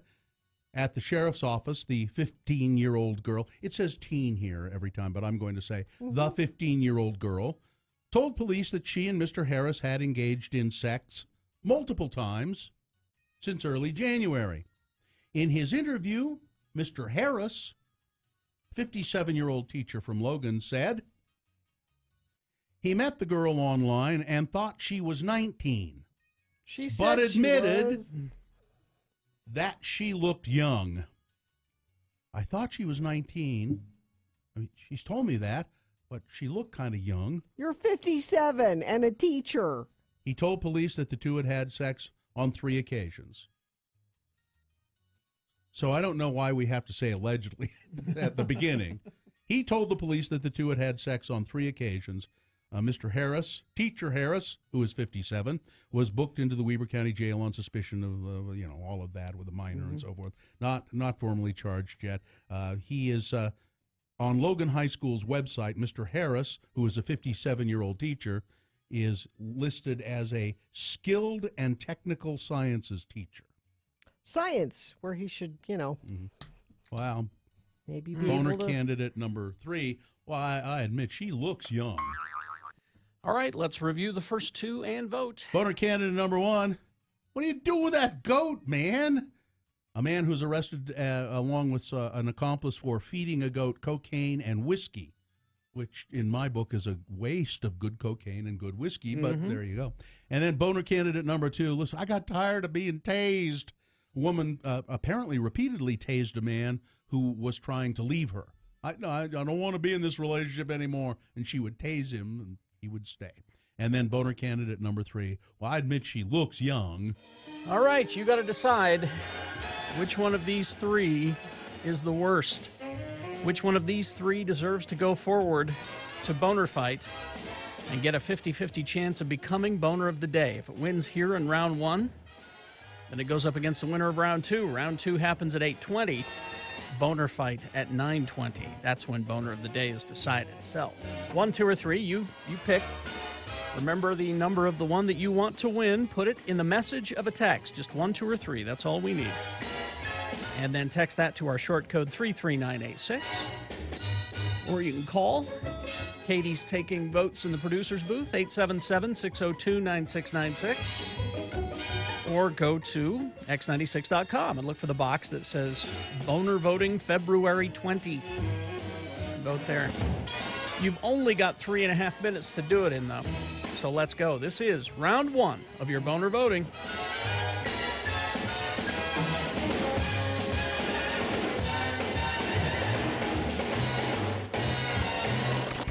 Keep the radio on. A 1-hour nonstop music wingding starts at 10.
Amy Donaldson is going to be calling us from the Olympics in Korea. We hope. And we have ex-ambassadors tickets to give away. All right, but it's time to award round 1 of your boner voting. And round 1 of the boner voting is brought to you in part by Brisket. And stop buying disposable office printers off the shelf at the big box store. Get the highest quality commercial-grade printers from Valley Office Systems for a whole lot less than you'd expect. ValleyOfficeSystems.com.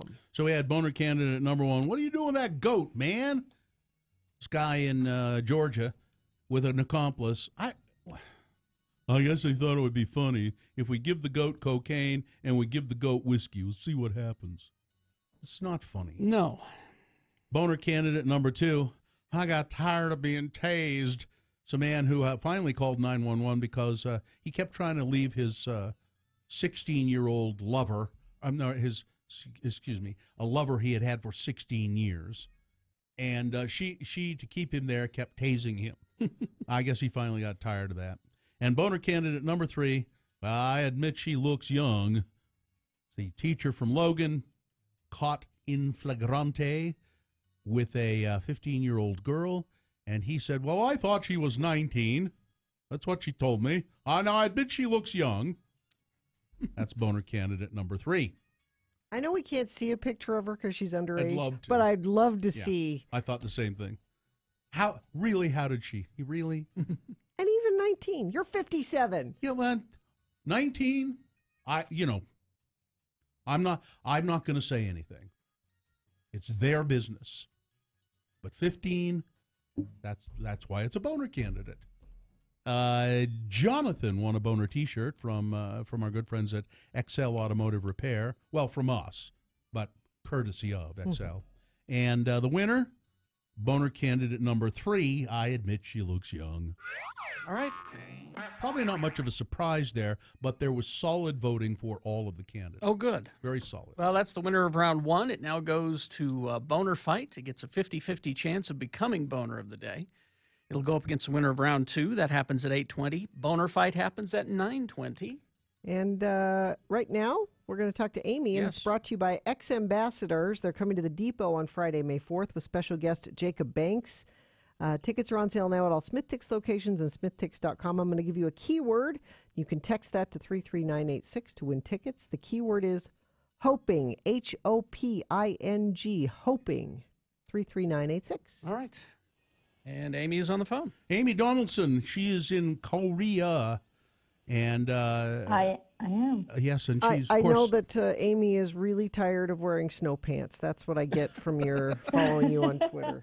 Why are you tired of wearing I snow am. pants? Because they make you Have walk you ever, funny. Have you ever tried wearing snow pants and snow gear, like everything, the boots, the coat, every single day for 3 weeks in a row? Well, no, and plus you have to wear it. So you have to wear it to go to the venues, but then when you get into press briefings and stuff, you're still wearing it, and that's awful. Yeah, constantly. So what are some of the highlights of the Olympic Games that you have seen? Well, today I do actually have to make a correction to very important sports. Overnight, when you all were sleeping, there was a woman who lives in Park City. She's originally from California, but she lives in Park City now and attends Westminster. Britta Sigourney. She won a bronze medal in ski half pipe. So we do have, Utah does have one medal now. Okay, good. Oh, did you see the ski half pipe? And you probably know who it is. But the woman? The woman that just kind of skied down and didn't really do a jump or anything, just sort of skied back and forth and didn't. Why? She just skied the pipe. So I actually have a story that's probably going to post in a couple of hours on that, because I found it interesting that she actually took a ton of criticism, that people were making fun of her on social media. The media here wrote, some pretty vicious things about, maybe they should change the qualifications. You have to have so many top 30 finishes. Yeah. And because there are not always 30 women in a competition, all she had to do was not fall, and she would qualify if she did that 8 times.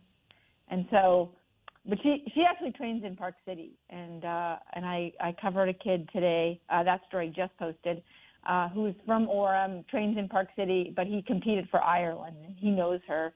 And we talked about it a little bit. And I asked him, because, we're celebrating the Tongan guy who comes in second to last place in a cross-country race, and the guy from Ghana who went to UVU who came in last place in skeleton. And so I just wondered if there was a gender component. And I know I'm defensive. I'm going to totally own that. He said no. He thinks it's the sport. It just seemed out of place. Sport. It just seemed like why is that part of the Olympics? I still don't know why she did it. She did it to be in the Olympics. She wanted to be in the Olympics. So she Well, I want to be in the Olympics too. Maybe I could go to the half pipe and slide down on my butt. Well, no, that would be considered falling. You have to ski it. Well, I would say I'm going to ski, but then when I get there, I fall down on my butt and slide down. That's you would never make it. That's kind of ridiculous. So you can actually see video of it, and there'll be a link in my story. Mm-hmm. I may have already tweeted the original story. It was a Denver Post reporter who originally said, why is this woman in the games? I just thought it was interesting that we're celebrating these guys who take an extra 45 minutes to ski the I see what you mean. I see your point.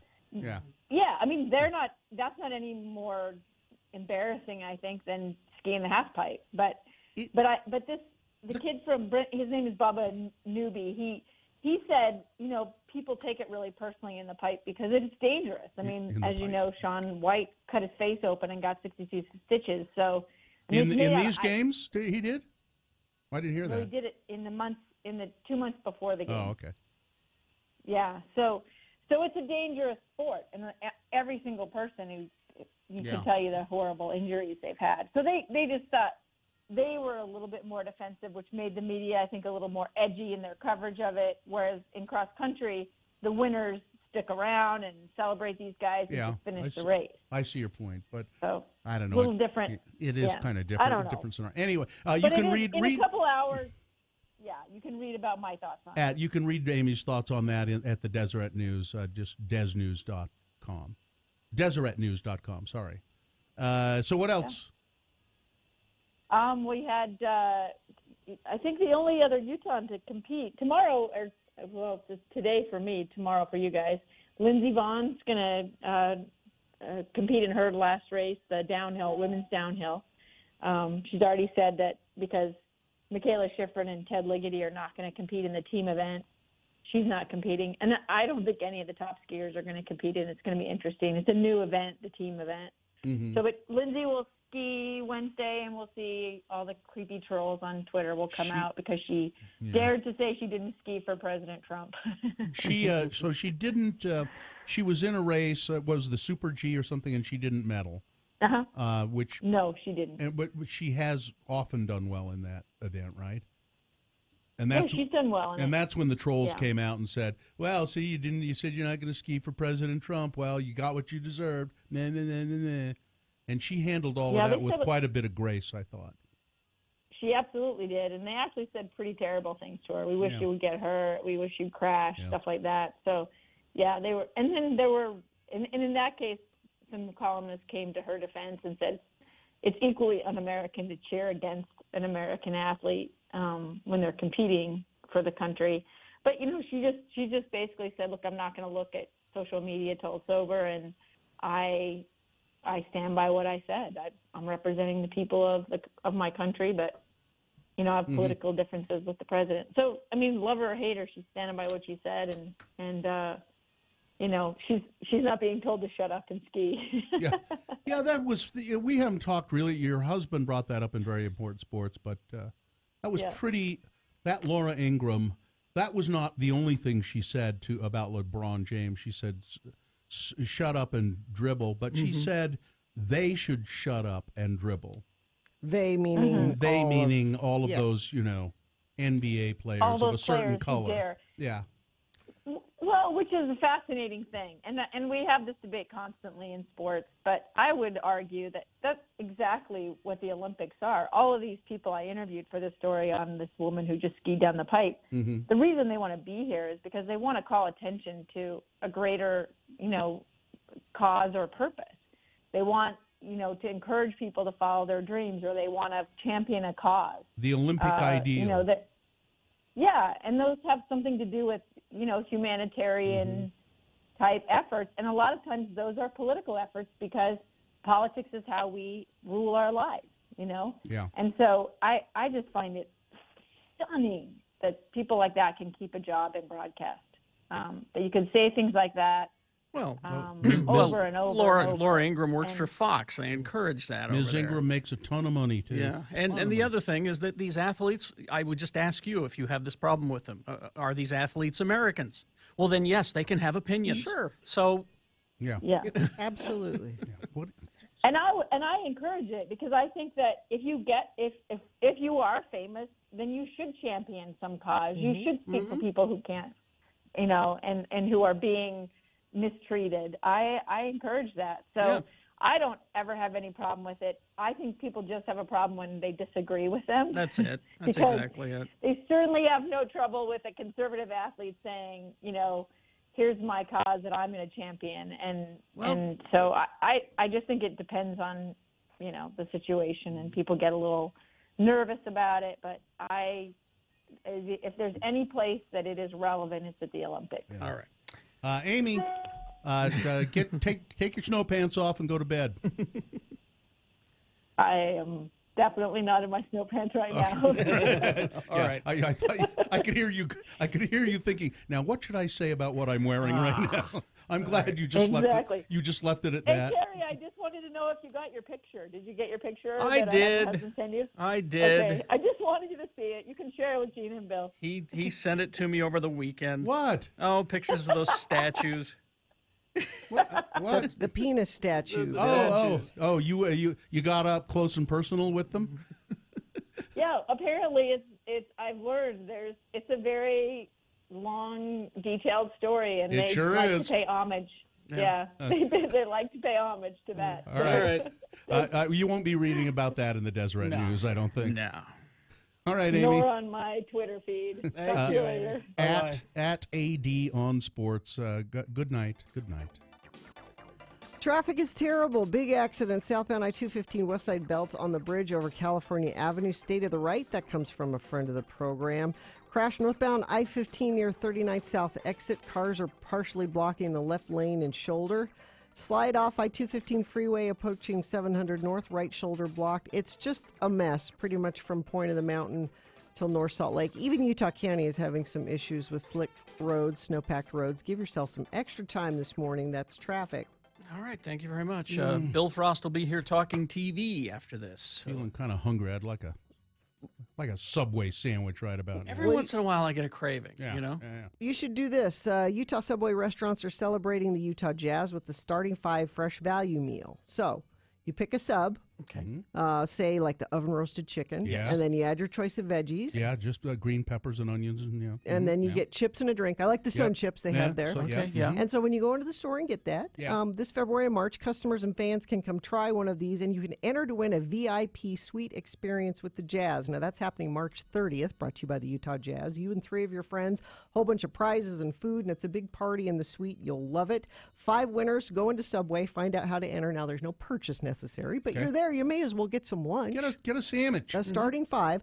Fresh value meals, subs prepared in front of you. Fresh value meal includes purchase of any sub drink. Chips, no purchase necessary. Contest runs 2/19 to 3/18. For complete contest rules and regulations, visit utahjazz.com/starting5. Sponsor Larry H. Miller Sports and Entertainment. Utah Jazz. Subway is a registered trademark of Subway IP Inc. I like a hot sandwich. I like the cold sandwich. All right, TV after this. Well, on this week's brand new episode, we prepare for Black Panther, talk the Shining sequel, read fan mail and hate mail, plus a whole lot more. It's me and my friends talking about the geeky stuff we love. Find us at geekshowpodcast.com, the X96 app, Stitcher, iTunes, Google Play, and YouTube. It's free and not safe for work. The name of the episode is White Mystery.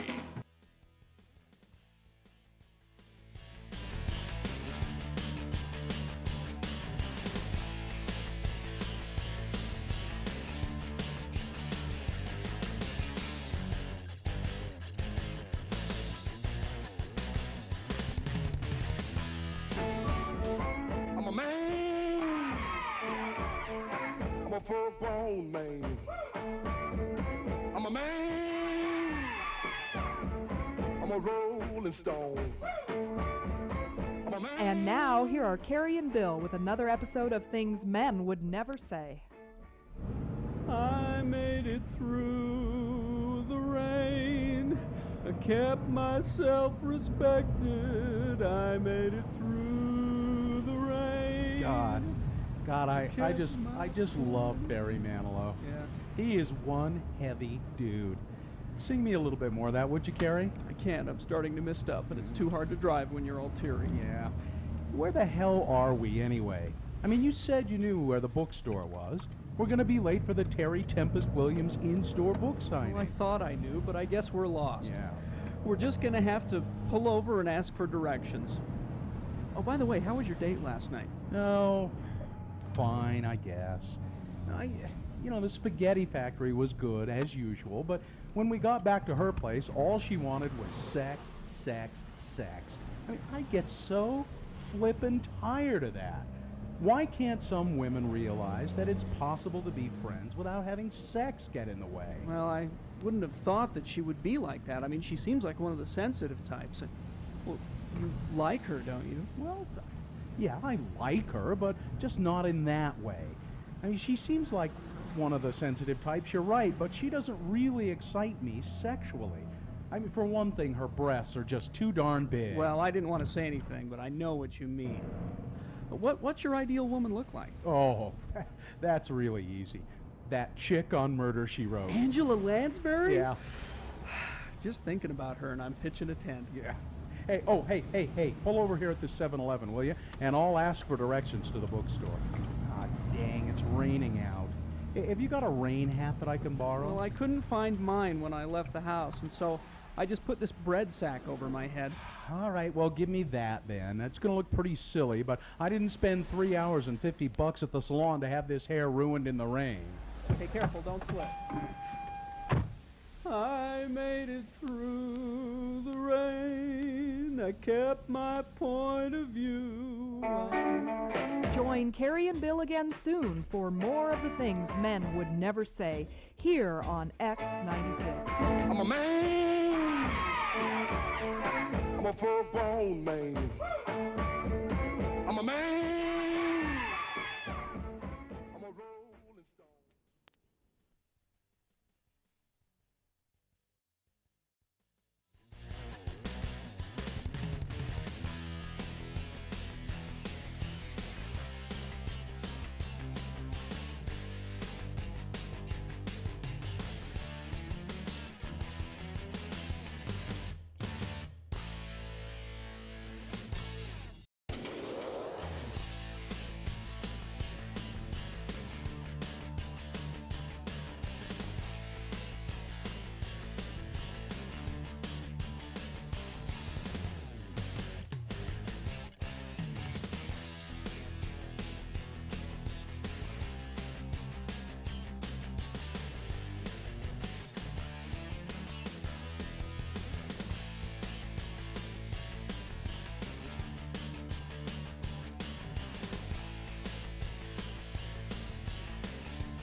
Gina Barberi on Twitter at RFHGina. Radio from Hell on X96. This is sponsored, Gina. Stop worrying about expensive repairs for your office printer. Run your business like the professionals do. Get a contract for superior service along with the highest quality printer from Valley Office Systems. Well, here he is. He writes TV Unplugged for the acoustic TV. Yes. Yeah. For the Slug magazine. It's just more intimate and warm, man. That's what I think. And he's Bill Frost, who immediately demanded that I identify the roller derby girls that I was with at Bryce Canyon. Identify your roller Because there's derby. still several organizations Yes, in Utah. So. I'm sorry. It was members of the Beehive Skate Revolution. Okay. Formerly the Red Rockers. Now I know. Okay. So that's who I was with at Bryce Canyon. Okay. And Bill Frost is here to tell us what's on TV this week. Let's plug your website. BillFrost.tv. Where you can find your podcast. Yeah, you can find the podcast, which I had to do solo last night. Tommy Milagro was snowed in. So if you want to, As usual. yeah, well, more so than usual. Right. And so I had to make my own cocktails and record my own podcast. So if you want to hear me solo scrambling, Be interesting to fill half an hour or so, Well, go all to right. BillFrost.tv. All right, and Bill Frost's music is also there, Magda Vega, right? Yeah, we're playing a show on Saturday at Big Willie's on Main Street. Okay, great. You missed yesterday. Had I been here, I would have told you about Warren Jeff's Prophet of Evil on A&E. Oh, I would have watched that. Yes. I'm sure it's available out there. Now, is this a dramatization? No, this is a documentary. Okay. And You never there's- stop keeping sweet. Yeah, you have to turn up the volume really Mhm. loud to hear it because it's just like that. Does he whisper? Evil rock music. And apparently there was some controversy because they didn't really differentiate between LDS and FLDS. Yeah, in the it's documentary. that is, it is. I understand the LDS Church Yeah. being sensitive about that. It is That's not kind of, us. yeah. And I mean they do say FLDS and LDS, but to most people around the country, I just kind of don't get it. They don't hit it hard No. enough. Yeah. And tonight on Netflix, actually today, right now, probably, since it's right now, our old friend Sean Bean who gets killed and everything. Yeah. Yes. He has a new series. It's from the BBC, but it's on Netflix now. It's called The Frankenstein Chronicles. Oh, cool. Set in the 19th century. It's yet another telling of the Frankenstein story. I'd But be down for that. got Sean Bean. Yeah. I watched some show that he was in a long time ago where he was a detective or something. Was it a spy? Maybe, yeah. Legend? Uh-huh. That was on TNT, ran for 2 seasons. Yeah. Yeah, it was very good. He was a enjoyed deep that. cover spy who got in too deep, man. He couldn't tell who he was anymore. And he died at the end of every episode. Yeah, he did. He was just like Kenny. Yeah. So is he Dr. Frankenstein or is No, he is not. No, he's an inspector, John Marlotte. Okay. Yeah. I'll watch that. He's inspecting Frankenstein. Yeah. I've really been enjoying. I don't have time to binge watch anything, but I've really been enjoying Altered Carbon. Yes. It's kind of confusing sometimes. Most of the time. But the production values are incredibly good, and the acting is really good for the most part. I'm enjoying it quite a bit. No, I think they're going to do more of that too. Yeah, you're going to get season 2. Altered I'd be Carbon. You just like the idea of Get in. switching bodies with people. Sleeves, Gina, please. sorry, Sleeves. We'll get a new sleeve. You never want a double sleeve. No. Can you do that? Yes. You can do that. And I also like that they employed Matt Frewer, Max Headroom. Max Headroom. And Let's he see was kind he of was Max Headroomy. He was great. Yeah. All right. On Wednesday, season 30 of The Amazing Race is over. I didn't Season know 30. it. I was not sure that it had Yeah. begun. Haven't they done every race challenge Yeah, thing they've gone. possible? They've gone everywhere. That's- According to Mrs. Frost, who's the Amazing Race watcher in the household, she's like, meh, this season. Well, Really? But see Yeah. that I watched some of them a few years ago, and then I watched another season, a few episodes, and I went, "Wait a minute, this Same is the thing. same thing." Yes, it is. It's the same thing every time. Yes, it is. All right. You could kind of say the same thing of Survivor. Yeah, which is why I stopped watching that. You could say the same thing of The Bachelor, but Except no one stopped watching that. Well, Survivor was more dependent on personality. Oh yeah, the various personalities. And they I don't want them do that in the Great No. Race so I want much. them actually surviving. I want them. Well, they do, Gina. They all survive. I want them. you want the threat They of do. death is what you Yes. want. Oh, okay. I was Oh. going to say, do you want to have this conversation? Because we can have this conversation. They do survive. All of them 'Cause survive. That's, It's that's the perfect. one show I'm still watching, Okay. is Survivor. All right. It's a guilty one. Friday. Remember the new reboot of The Tick on Amazon Prime? Mm-hmm. There are more Vaguely. episodes coming on Friday. On Friday. Yes, Okay. No, wait. This isn't Isn't Patrick Patrick Warburton. Warburton. No. This is a Which is still different my one. favorite Tick. Well, I don't I know. like this one too, though. This guy, he's doing kind of a different take on it. He's doing it more like the comic book. Yes. It's Peter Serafinowicz. He's a British comedian, actor. Oh, He's very good. And this iteration of the Tick, it's being written by the guy who created the Tick, Yes. Ben Edlund. Yeah. And so I'm quite enjoying it. so it's very ticky. Yes. It's super Ticky. The sad thing is that the Tick has a long line of supervillains that he's gone up against over the years. And we'll probably never get to them. And we'll never get them because of legal wrangling and problems of who owns the characters and the different permutations of the comic book and who owned it. And then it was the cartoon, and you're being sued by DC because your Batman character is too close to Batman. And so it's too bad. So let the tick be the tick. Exactly. We only got a taste of Apocalypse Cow. Exactly. Apocalypse Cow. Yeah, my favorite villain was Chairface Chippendale. He was a guy with a chair for a head. Okay. And his whole thing was he wanted to write his name on the moon. That was what he wanted to do. So does anybody ever try and thwart the tick by simply putting a lit match on his ass? They have not tried that yet. He just backs up. Yeah, and he just oh. Yeah. Also on Friday on Amazon Prime, the season 4 premiere of Thunderbirds Are Go, the new CGI thing. 4 seasons? 4 seasons, Wow. yes. I remember reading about that. It seemed like just Yeah, a it's while all right. ago, but it's not my Thunderbirds. No, mine are puppets. Yes. I want puppets. Yeah. And going all the way to Sunday, the end of the Olympics. It is? End of the Olympics on Sunday. Thank goodness. So you can finally have your shows back. I need my shows back. And at the beginning of the Olympics, they gave you the post-Olympic show. They gave a big boost to This Is Us. Mm-hmm. This time around, they're handing that prime slot to AP Bio. Oh, the Patton Oswalt. Glenn Howerton, Patton Oswalt thing. Glenn Howerton from It's Always Sunny in Philadelphia. He's a teacher. The first episode was kind of Yeah, it was. Hopefully it gets better. I could think there's potential. As Yeah. you're watching the first one, you go, I can see where this might go somewhere.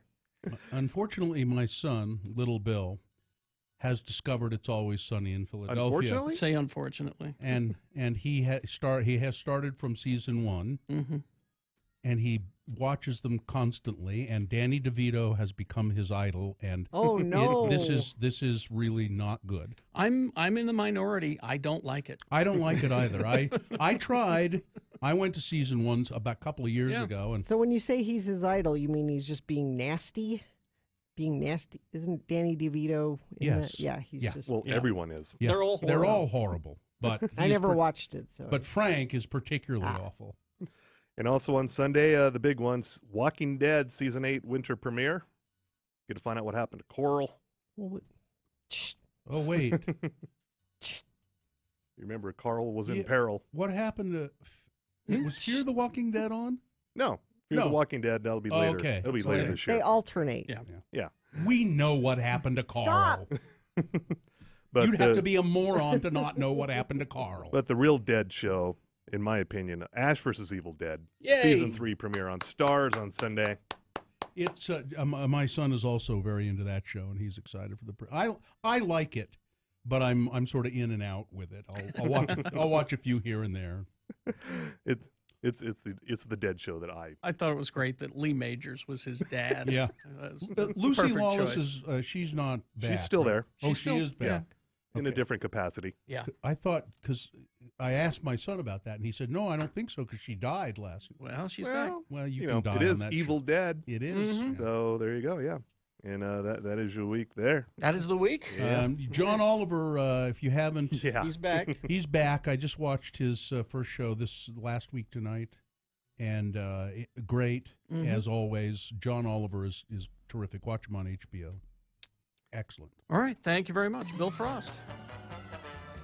Read his stuff in Slug magazine. I was going to say Spud magazine. Spud magazine. No, That's a different magazine. Yeah, Slug. Traffic is terrible. Up in Davis County, they're getting another round of lake effect snow. And Bill Frost can attest. Look at the UDOT camera. It is red from Point of the Mountain to North Salt Lake. So that's Both- not good, right? No, State both Street is no picnic either. Yeah, both directions. We're dealing with lake effect snow, icy road conditions underneath. Heard from lots of friends of the program that are having a hard time getting to work, taking longer than anticipated. So anticipate it and leave a little early. That's traffic. All right. Thank you very much. Boners round 2 coming up. Here are your candidates. Candidate number 1, eat more chicken. Number 2, I'm guessing the rehab didn't take. And number 3, perhaps his thumb, excuse me, let me do it. Perhaps his thumb could be a souvenir for China. Okay. Oh, I'm glad you found that one. Yeah. We got round 2, your boner voting coming up. Stand by for that. Wednesday is when the Harmons open. Have you made your shopping list yet, Carrie? So you can. I always have my shopping list ready. And I'm one of those people, I have to have a physical paper. Oh, not on your shopping phone? list. Not on my phone, because I got to cross off. I got to be able to cross off. I do the same thing. You know, but I don't need a shopping list for Harmon's. I just go in there sometimes when I'm not even, I don't know what I want or what, I just wander around and buy stuff at Harmon's. Well, you have to go to the new one that's opening on Wednesday. It's that's tomorrow, and it is the 18th location of Harmon's, your neighborhood grocer. And it is located at 4675 South Holiday Boulevard.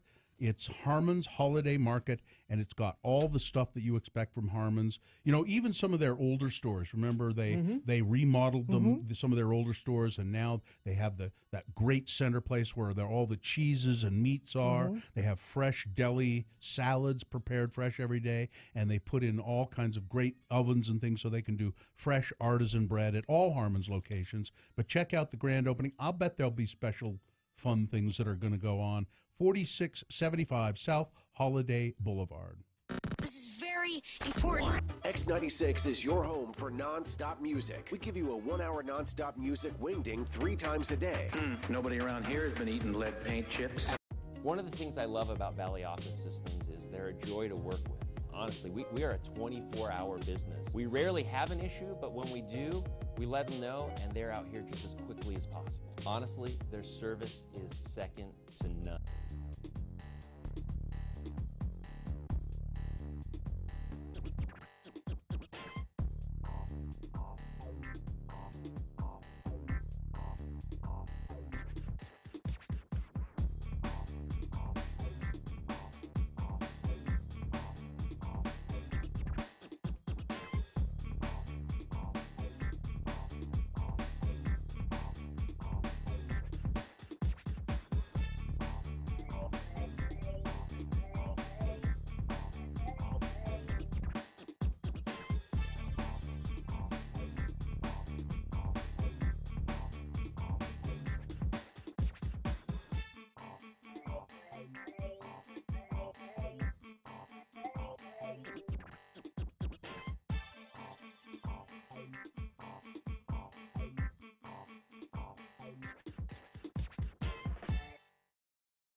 From Hell on X96. All right, 8:20 right now. Time for round 2 of your boner voting. 3 news stories that are examples of bad, stupid, or funny human behavior. And you will decide with your vote who of these 3 is the worst, who of these 3 candidates deserves to go forward to Boner Fight, get a 50-50 chance of becoming Boner of the Day. Go up against the winner of round 1. Boner Fight happens at 9:20. 2 candidates now, then a third after the news. And once you have heard all 3, then you will vote. One of you lucky random boner voters will receive No. Carrie, not nothing. What do you got? Gracie's gift card. Oh, yes. Very much something. I'm just so used to not having a I prize know. here. We have Gracie's has given us a gift card to give away. That's great. All right, here's boner candidate number 1. Eat more chicken! A Georgia woman was so desperate for a discount at Chick-fil-A that she impersonated a federal law enforcement officer, even telling managers she was working undercover. Tara Marie Solom of Marietta, Georgia, was charged with 2 felony counts of impersonating an officer in connection with an incident in July at a Chick-fil-A location at McCland Cross Circle. Ms. Solom at first tried to convince a drive-through employee that she was a federal agent, but was unsuccessful. She then went inside the restaurant and flashed a silver badge at 2 managers in a bid to persuade them that she was a federal law enforcement officer. Quote, she stated that she was undercover and that for them asking for her to be in uniform would blow her cover and possibly get her killed. She also called the fast food chain's corporate offices in Atlanta to complain, giving her name as Agent Solom, before changing her story and claiming to be an agent with the Georgia Bureau of Investigations. How much of a discount do agents get? Oh, she wanted the complete discount. I'm just wondering if this was worth all the trouble. Are you really wondering if it was worth it? Gina, curious. Are you wondering? Gina, put in mind a delicious Chick-fil-A sandwich. Mm-hmm. Now, ask yourself, isn't it worth all that trouble? Boner candidate number 1, eat more chicken! There's boner candidate number 2. I'm guessing the rehab didn't take. A Florida woman was arrested on Thursday after deputies said she drove intoxicated with a child sitting above an open case of beer tucked in the back seat. A Palm Beach County Sheriff's deputy pulled over Miami resident Stephanie Roque after she made a complete stop in her SUV in the center of a lane. No traffic signals, no stop sign, nothing. She just stopped. The deputy said that Ms. Roque's driver's license was suspended, and he noticed that she had a strong smell of alcohol. Ms. Roque told the deputy, I just got out of rehab today for a drinking problem.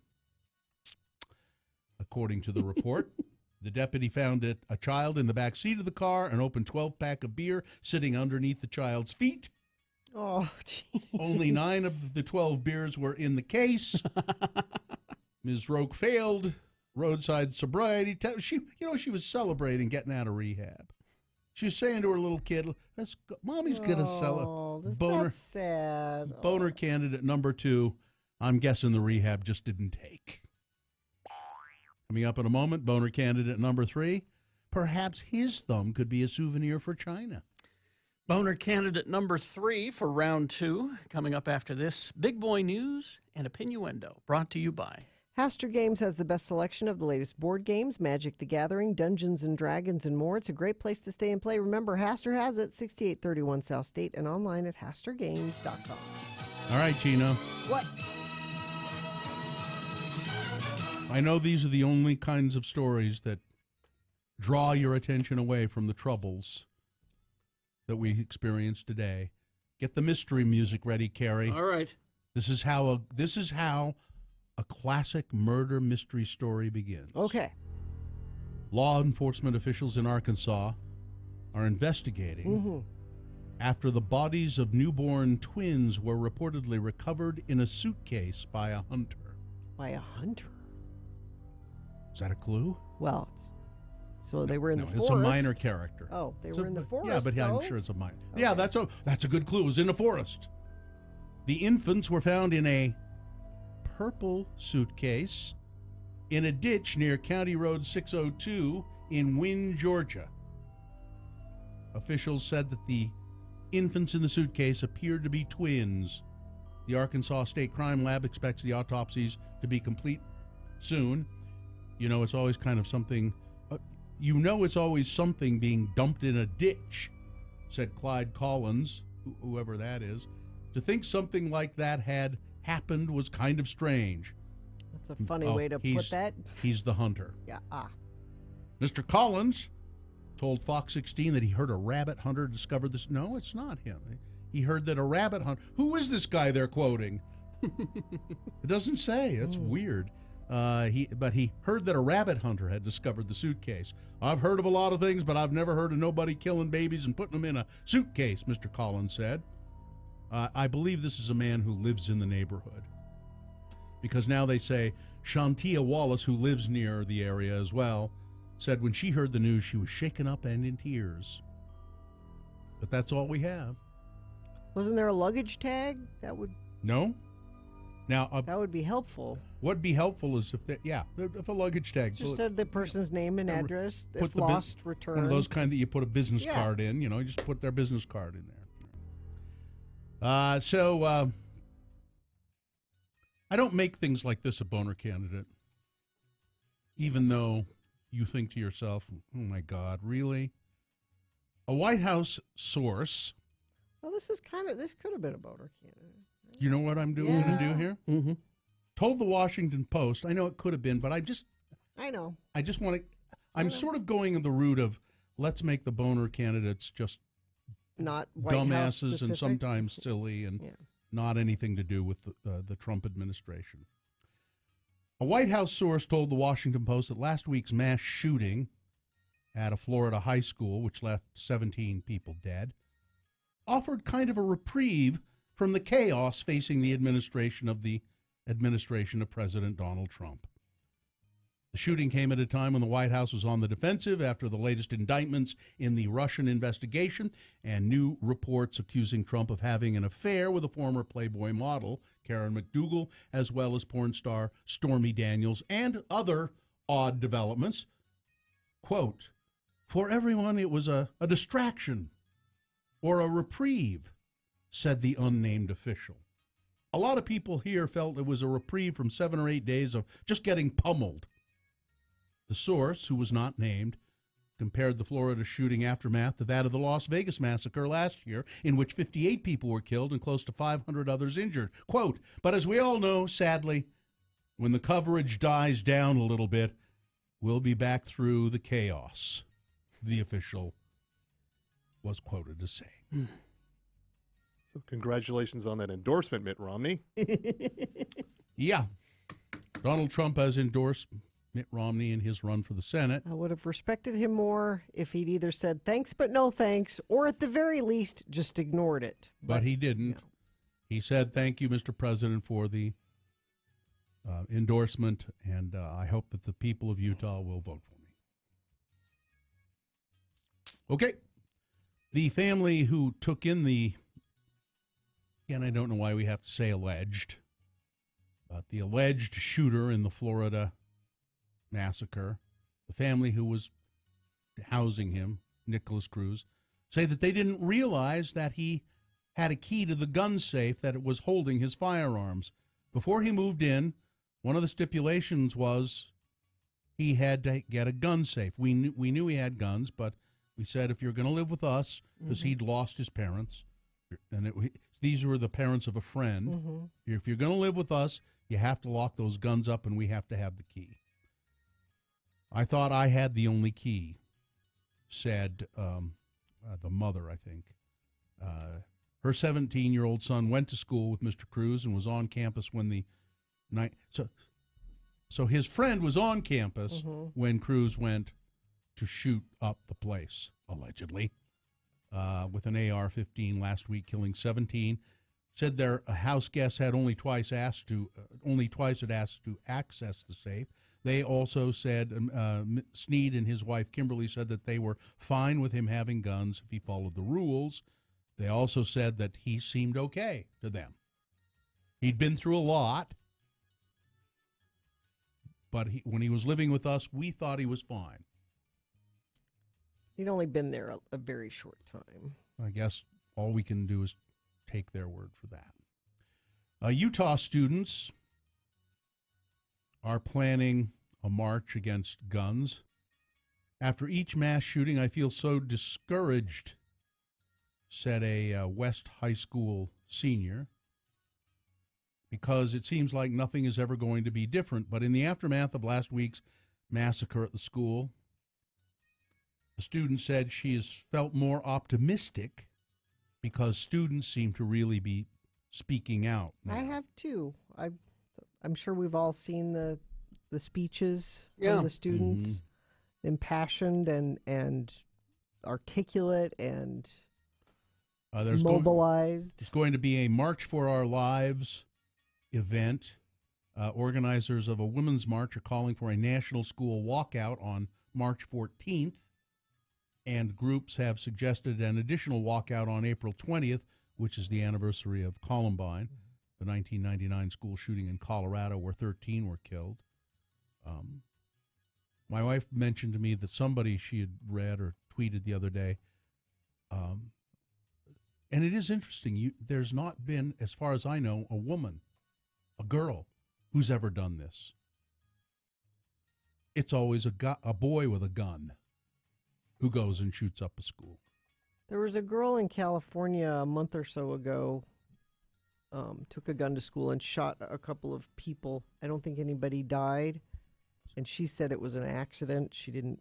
So really, no. I mean, but it seems to be a problem with males, though, whatever the problem is.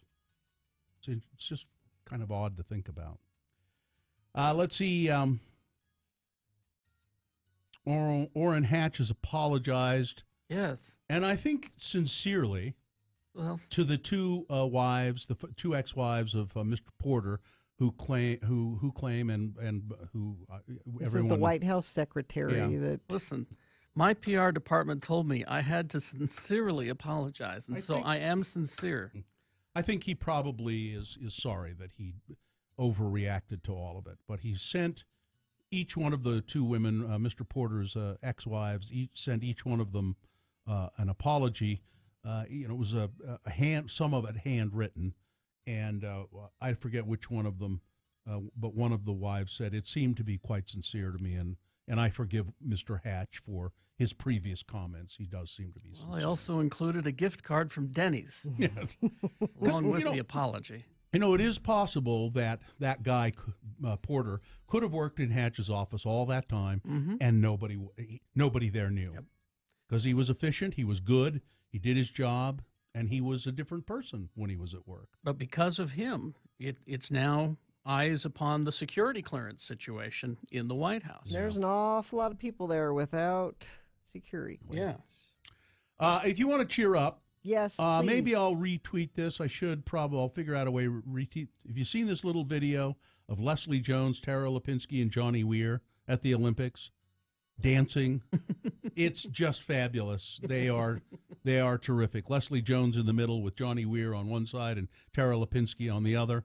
I'll tweet in a couple of minutes. I'll tweet a link to the video at RFH Bill. It'll cheer you up immensely, and you will love these three people doing some Beyonce moves on a little video. And if you want to really cheer yourself up or lull yourself into just a total stupor, I like both. I have a list here. A list? Of the total words spoken by each main character of The Office over every single season. So if you want to know how many words Michael said during season 1 or season 2 or 3 or 4 or 5, 6, 7, 8, 9, there's a list. Somebody counted? Yes. There's a spreadsheet. Most of the words, and I think this is in descending order, over all the seasons, of course, Michael spoke the most words. I'm guessing Stanley was the least? No. Next was Dwight, Jim, Pam, Andy, Aaron, Kevin, Ryan, Oscar, Daryl, Kelly, Toby, Phyllis, Stanley, Meredith. You should have guessed this one, Gina. First season, he said no words at all. Oh, Creed? Creed. Creed didn't say anything. First season, 0. Creed. By season 9, I'm sorry, this is really small. 555 words. Creed? In season 9. Yeah. Wow. I didn't expect that much even. So it's kind of an. I'll tweet a link to that too. It's pretty. It's just kind of funny to look at. And there's a spreadsheet, and then there's a graph as well, which also represents the words spoken by each main character of The Office. That is a rabbit hole, all right. Yeah. All right, that's it. Who did that? I don't know. Who thought to do that? I don't know. Somebody who loves The Office. All right. Sports weather traffic? Dennis Rodman is rebounding after celebrating more than 30 days sober. Thank God. He'd kicked booze because he said, I wanted to see my kids grow up. You didn't even know he had kids, No, did you? I didn't. He didn't either. Rodman, 56, went into rehab after he was busted for a DUI. Although this is funny. He admits sobriety may hurt his bookings because everyone wants crazy Dennis. Yeah. Not Dennis drinking cranberry juice, because that's how he makes money. He gets paid to go to parties and things. So should we invite Dennis to a cranberry juice party? I think we should invite him to the Radio from Hell Film Festival, which is tomorrow night. Here at the club at 50 West. $10 at the door. Yeah, we won't charge him though. But there will be alcohol available there. Yes, there will. But it's okay. He's on the wagon. You'll keep an eye on him? No, I won't. Not me. That'd be. You know who'd be good at that? Katie. Yeah, she could keep an eye. Katie, keep an eye on Rodman, will you? Yeah. Yes, sir. She would say. Weather. We've got a little bit of lake effect snow, but that will be tapering off around 10 o'clock this morning.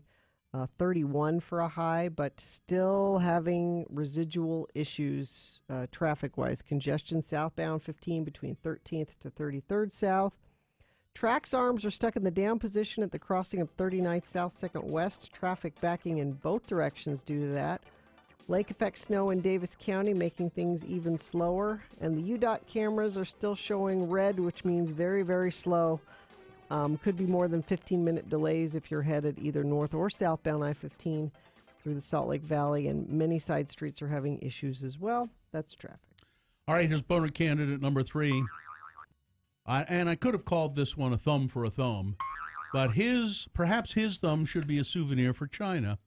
Some people's idea of justice is an eye for an eye, but China wants severe punishment for a man who stole a clay thumb. Michael Rohana, 24-year-old turd, was charged last week for allegedly breaking a thumb off the left hand of one of these 2,000-year-old terracotta warriors on display at the Franklin Institute in Philadelphia.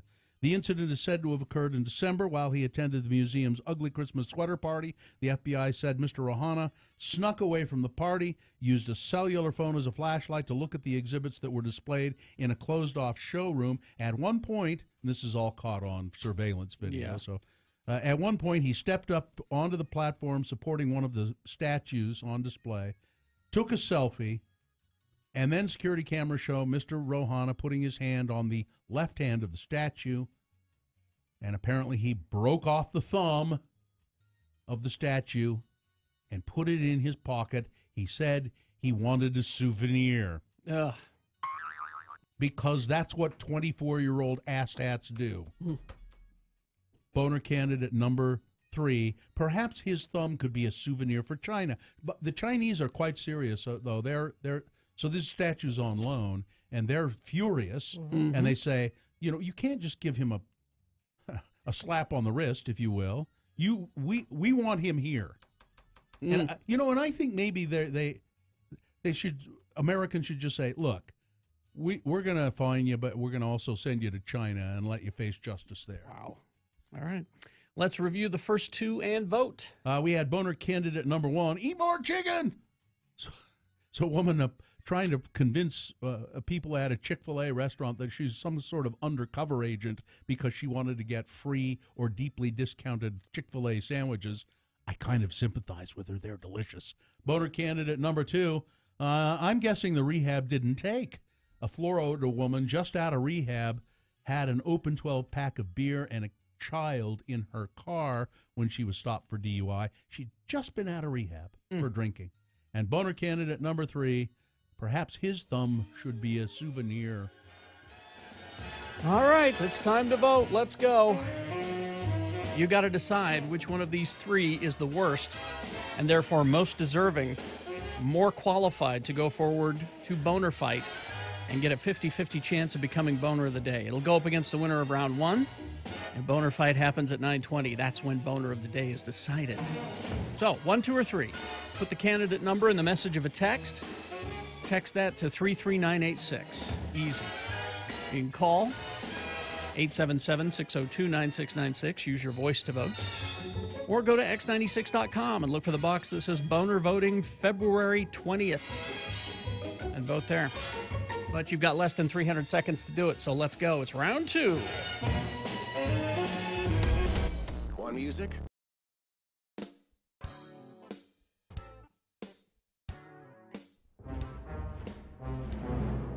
It is the 23rd century.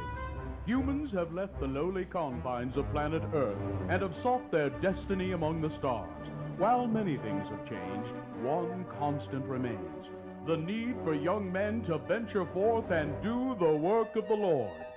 This is the tale of 2 such men who at the age of 19 have answered the call of their general authorities and are embarking on a 2-year mission to spread the gospel throughout the galaxy.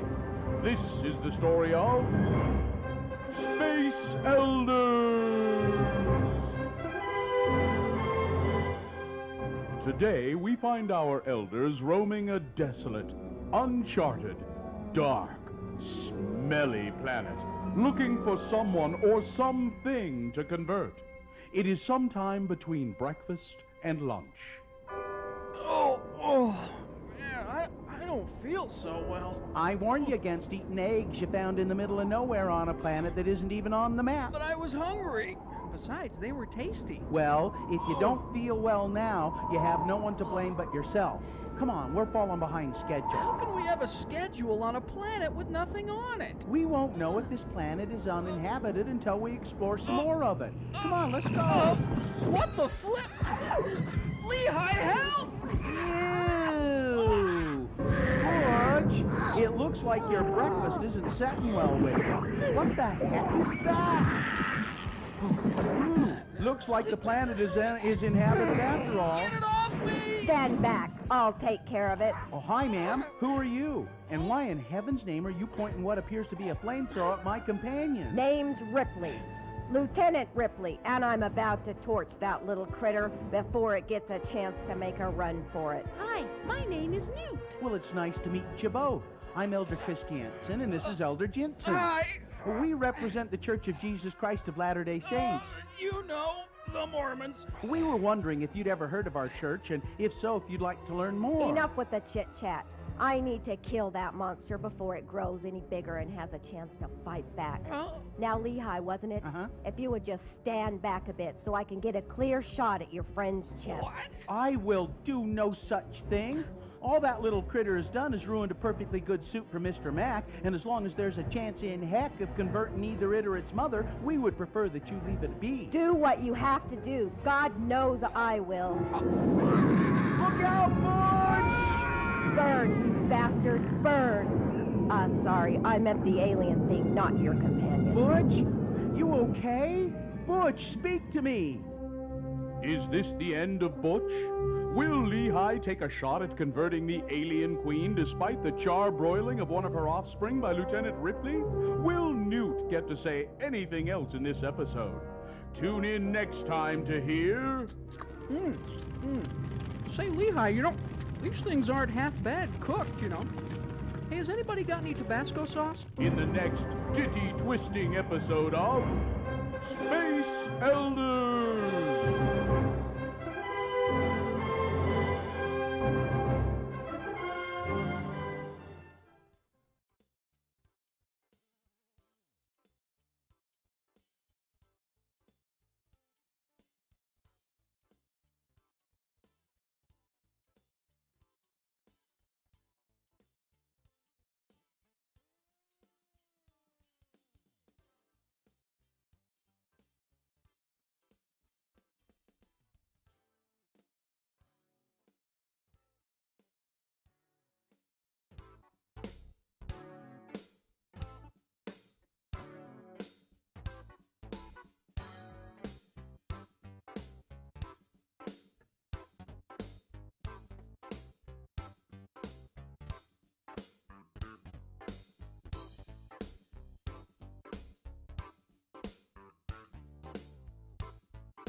X96. All right.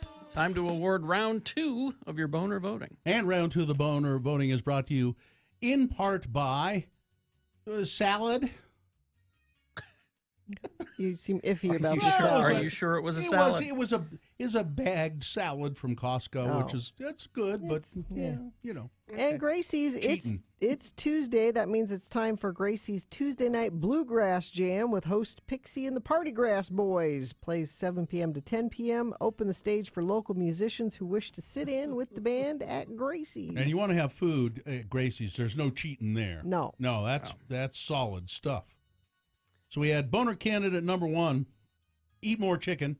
Woman posing, trying to convince people at a Chick-fil-A that she's a Secret Service agent, an undercover inspector, something, so that she can get discounted or free chicken sandwiches.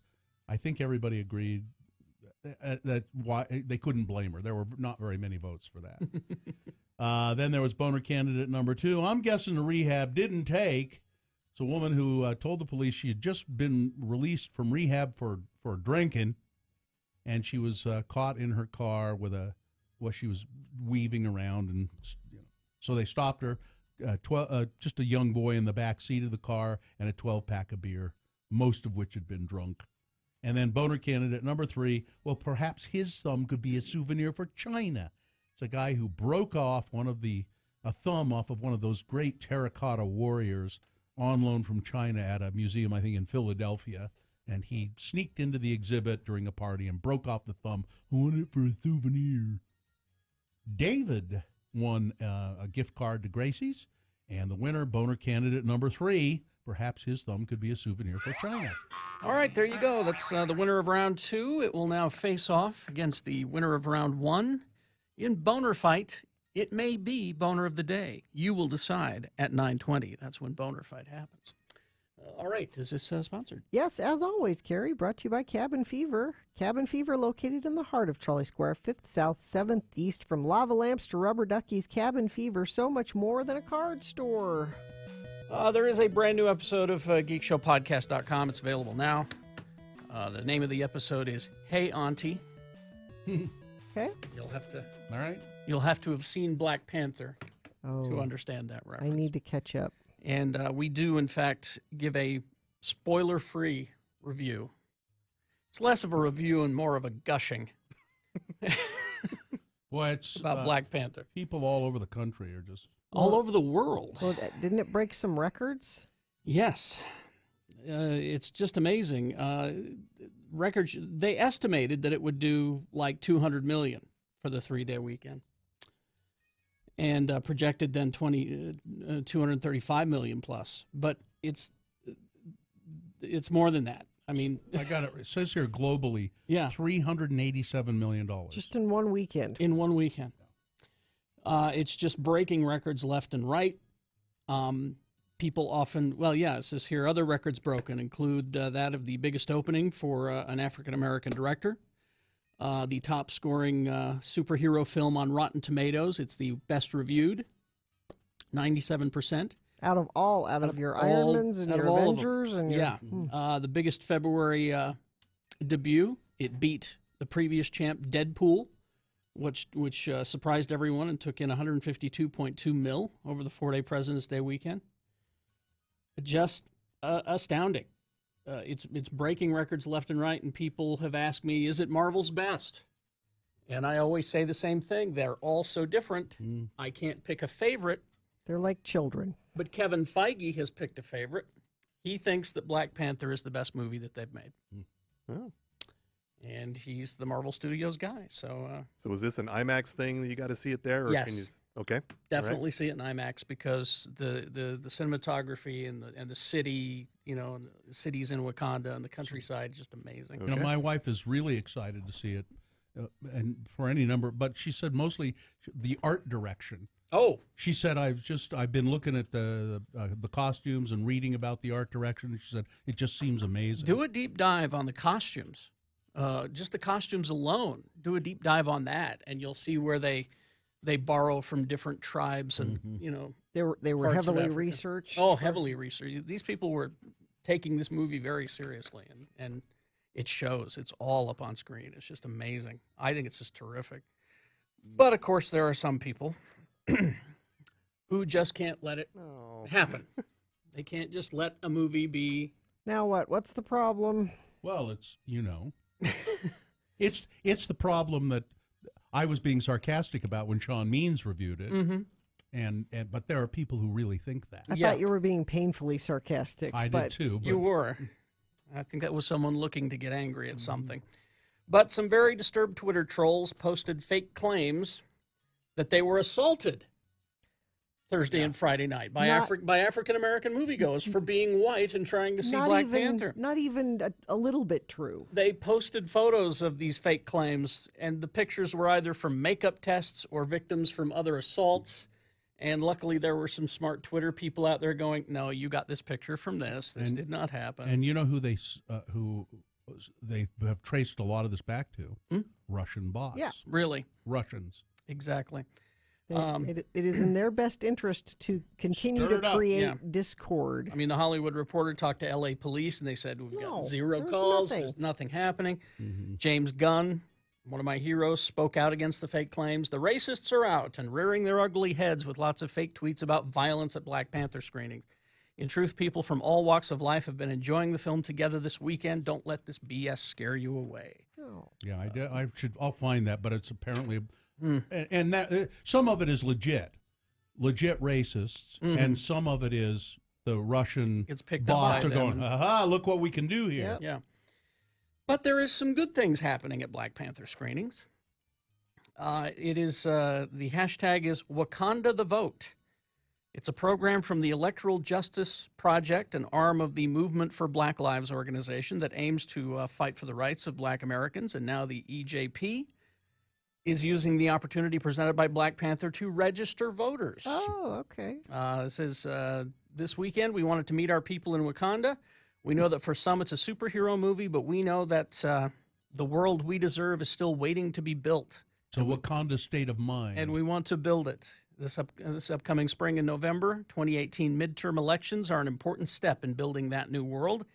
And we want to take every opportunity to engage our communities in the conversation of electoral justice. The program is helping you get registered. So if you text the word Wakanda to 91990, the EJP will help you register to vote. But how do you spell Wakanda? Wakanda. Just like it sounds. Wakanda. Let's see. Five Nights at Freddy's. Oh, geez, I hate that thing. What? It's a game. Oh, what is it? Five Nights at Freddy's. I don't know it. Well, Muhammad likes it. You're going to get a movie. No, do not. Shh, don't tell him. Chris Columbus directing Five Nights at Freddy's. Oh, Chris Columbus. He's an auteur. It's a series of 6 games. The game is set at Freddy Fazbear's Pizza, which is a dark version of Chuck E. Cheese. And in this, with the animatronic animal band, the band goes on killing sprees at night. To win the game, you must survive a night locked inside of the pizza joint. So, it gets dark, and you're a security guard, and you just go from room to room. And let me ask you this, Gina. Why do you hate it? I hate it because Muhammad will be in the backseat of the car with his friends, and it's a scare, like a jump scare, and so they'll watch it go, and then they'll scream in the backseat of the car when Freddy pops out. Then I would ask you another question. Why is it that you allow them to do this? Right. That's my second question. You knew where that was leading, right? It occupies them on the way to soccer practice. That's fine. They can, They have these little games that you can do with your thumbs that have all little numbers, and you move them around and try and get the numbers in order. Yeah, no, they're not going to do that. No, it's Five Nights at Freddy's. So you're getting a movie. No, and you're going to take it. I will not. I refuse. You are. Sure. I hate it. Just like you put your foot down with the game. I've got to go see this movie. No. All right. Star Wars: The Last Jedi has been announced. The digital and Blu-ray release next month. And you're going to get over 2 hours of bonus footage and a ton of deleted scenes with Rian Johnson explaining everything. Here's why this didn't end up in the movie. Here's why I did this. Don't say I just made it up. Here's, All right. So they're calling him the explainer in chief. Ryan Johnson will be helping you through with your digital or Blu-ray download. Now, I told you about Kung Fury last week. I crowdsourced a movie because it's a short on YouTube. You just look for Kung Fury and watch it. And I watched it. It's really strange. It's really strange. Yeah, I think it's also on Netflix, right? I think so. Yeah. But they cast Michael Fassbender in it. They're not saying who he's playing. I'm guessing he's Hitler. But they also cast the President of the United States. Arnold Schwarzenegger is going to be... Well, he wasn't born here. He can't be the president. They changed the rules. I always knew they would change the rules in one way. It'll be some stupid thing like that. Because, like I said, if you watch this, it's just so weird. Yeah. That they'll... And it'll be President Schwarzenegger, I'm sure of it. They won't give him a character name. It'll just be... It's almost disturbingly weird. I mean, it is. Yeah, it's like... Crash southbound I-15 at the top of 53rd South overpass. The left lane is blocked and cars are passing on both sides of the disabled vehicle, which is very dangerous. Congestion southbound I-15 between 13th and 33rd South. It is just crawling both directions. And now it looks like the roads have been cleared a little bit. At least I-15 doesn't look snowpacked like it was earlier, but there's just residual slowage everywhere. You're still going to need some extra time to get where you're going this morning. That's traffic. Or work from home if you can. Yeah. Boy, it's just bad out there. I want to go to the movies, though. Oh, we could just walk right over here. Salt Lake Film Society, just up the street. I feel like I should see Phantom Thread. Like I saw the preview for it and I went, that looks boring. But everybody I've talked to about it says, no, it's really good. You've talked to people who've seen it? I have. It's playing up at the Broadway, the Salt Lake Film Society. I should see it because I love Paul Thomas Anderson as a director. I would think you would have seen it already. Yeah, but it does. It looks... It looks boring. It looks boring, but they said no. Oh, and that's the thing about Salt Lake Film Society. They've got I think almost all the films they have there now are Oscar-nominated films. So you can go get caught up before the Oscars. Now, don't forget, I guess there's still time for you to, just check. All 8 Harry Potter movies in one weekend at the Tower Theater. It's not until July 28th through the 30th, but you can find out information about that at slfs.org. Well, you find out all the information about the Salt Lake Film Society, special programming like that, and best documentaries and independent films, slfs.org. If you didn't submit your film to the Radio from Hell Film Festival, it's too late. Make your plans now to join us at 50 West Club and Cafe on Wednesday, February 21st at 6 p.m.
Proud to welcome 30 Seconds to Mars and Walk the Moon. Why, they were just here yesterday.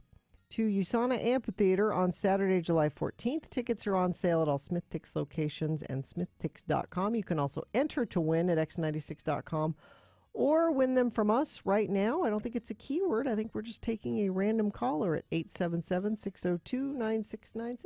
Got that, Katie? There you go. Just make it as random as possible, I suppose.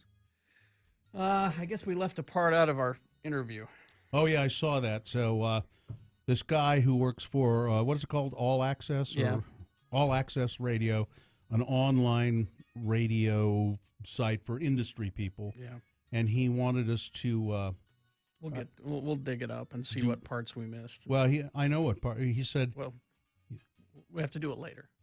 That's what I'm saying. I was just kind of teasing it. Oh, okay. Also trying to buy Todd some time because he's late. That's why I thought maybe we were going to go into it because I think Todd was late. We can play his song and then he can explain it after. He can sure. back sell it. Yeah. You mean Todd Newcomb? Yeah. Tuesday turns with Todd on X96. Ready for mail. Is he under here? No, he hasn't. I think he's well. stuck. There's traffic issues. You know. But he did put the song in. Oh, okay. And it's one you will want to hear. It's the brand new song from Muse. Oh, yeah. Yes, indeed. So it's Thought Contagion. Okay. Muse. Tuesday Tunes with Todd, X96.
Oh, it's great.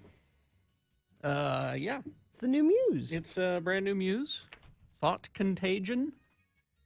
And I don't know. Tuesday Tunes. Is there anything to? I looked to see if they're touring, and they're playing like Bonnaroo and big festivals, but they're not doing like a. Yeah, nothing here locally, though. To go back to your Walk the Moon, we did that giveaway. We'll do that every day this week at 9 a.m. If you want to watch, if you missed for the storm or for some other reason, the Lounge Act yesterday with Walk the Moon, those videos are posted, and you can see those now at x96.com. Really cool. Did a lot of people show up in spite of the snow, or did they have a hard... It was a pretty good crowd. Certainly, some were deterred by the snow, but yeah, Walk the Moon, of course, coming back with 30 Seconds to Mars, who also has a new song, and you can hear an interview that I did with Jared Leto at x96.com. Were you embarrassing with him? No, this I one feel was like brief. last I didn't time have you were embarrassing when with him. He didn't have time to touch him or anything. Well, no, it was just on the phone too. So You can touch him on the phone. I know you. well, if there's a way, I'll figure it out. But no, it's just brief. We talk about the new 30 Seconds to Mars song as well. Maybe that'll be next week's Tuesday Tunes. Ah, quite possibly. Tuesday turns with Todd on X96. Ready for hell! All right. You know, I understand the Purple Turtle down in Pleasant Grove is celebrating 50 years in business. Why do you understand that? Well, it's just what I heard. Oh. I just, I always think about that because when I hear about the Purple Turtle, they've always just had one location, down there in PG. Yeah. And the only time I've ever been there was, I think, the very first time I ever met Dick Clark. I think you guys should, it's your He took me anniversary, there. you should go there. We were doing some remote or a live show. I forget what we were doing. We did our show from there. Did we do the whole show down there? And Dick Clark came to that, and then he took me on a tour of Pleasant Grove. Showed me there's not much to see there. No. But it's the first time I ever met him. You should go back. You should, because Dick has been my wingman. We're growing our hair out together. I was going to say, you need to have that conversation with him. So maybe you have it over fish and chips at the Purple Turtle. You remember we went back into the back and they had a whole gigantic fish. Like haddock or something Yeah. out. And it was huge. The guy this was fish. cutting it up. He says, we cut up our own fish for fish and chips. I think you need a date. So, and we were, I also so the Purple Turtles only had that one location for 50 years. They're thinking of opening up another location. No. That's what I heard. All right. It's just rumor at this point. But You're in that message board, that Purple Turtle message board? Well, listen, don't tease me until you have some actual All right. information, Okay. You just get my hopes up. And I won't bring it up again until I know for sure. You know how it is. Yeah. All right. Let's see. We'll take a break. We'll come back with Boner Fight and a reasonable amount of news coming up. UtahAdvocates.com. Yeah, there have been a lot of accidents today, and and I'm sure some people injured in those accidents. And once you've cleaned up the accident, you call the police, you get seen by a doctor. As soon as you've done all of those things, call the maybe advocates. the third call. Yeah, sometimes. call call before the bills start coming in. Yeah, find out if you have a case, and they will be able to tell you. The advocates will be able to tell you on the phone sometimes. Now, if they say, "Come on into the office, let's talk about it further," none of this will cost you any money unless they take your case and then get you a settlement. The advocates have been personal injury attorneys for 20 years now. They know what they're doing.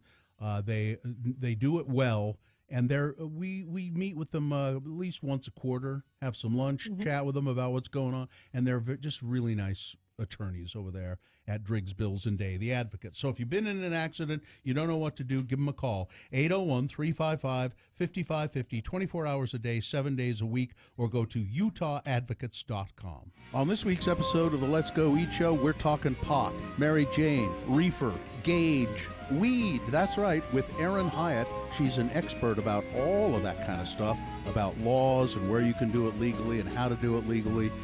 It's marijuana-centric on the Let's Go Eat Show.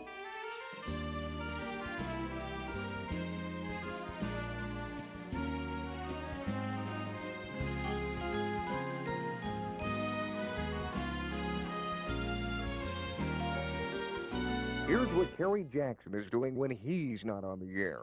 Grandma, why do we have to drive all the way up from Salem to Orem just to go to the Training Table restaurant? Because they have the cheese fries, you stupid little turd. Grandma. It's worth the 20-mile drive for the cheese fries. Yeah, worth it to you. You don't have to drive. Well, what did you say? I said that those cheese fries seem to make you thrive. Well, that's what I said. of course they do.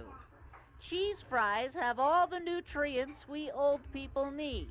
And they're easy to digest, too. Oh, when those rat bastards down home get the cheese fries to their burger joint, maybe we'll eat at home. Grandma, did you bring your stool softeners? Just you never mind about my stool softeners. Just get on the damn phone and order the cheese fries. Okay. Oh, and about 10 of them cups of dipping sauce. Grandma, can I order a burger for myself? Well, if you've got the money to pay for it. What do you think I am, Zion's First National Bank? No, I don't. Stupid little turd. Here's what Bill Allred is doing when he's not on the air. Hi, welcome to the Training Table. Can I take your order, please? Well, sure. Bill? Bill, is that you? Just a minute. Hello? Hello. Welcome to the Training Table. May I take your order, please? Hey, what happened to the guy I was just talking to? Guy? Wait a minute. Bill, this is you, isn't it? I don't know what you're talking about. My name is Jenny. Jenny Parsons. Who are you? Oh, come on. Like you don't know that I'm Kerry Jackson, your partner on X96's Radio from Hell show. Oh, you're Kerry Jackson? Oh, I've heard of you and the Radio from Hell show, too. Oh, I love your partner, Bill Allred. Yeah. He's so handsome and kind and generous and thin, too. Yeah, right. Oh, and he's so much funnier than you. All right, listen, Allred, I don't know what you're trying to pull, but I could just send Grandma back in the kitchen to kick your ass. I'm not kicking anybody's ass until I get my cheese fries. You stupid little turd.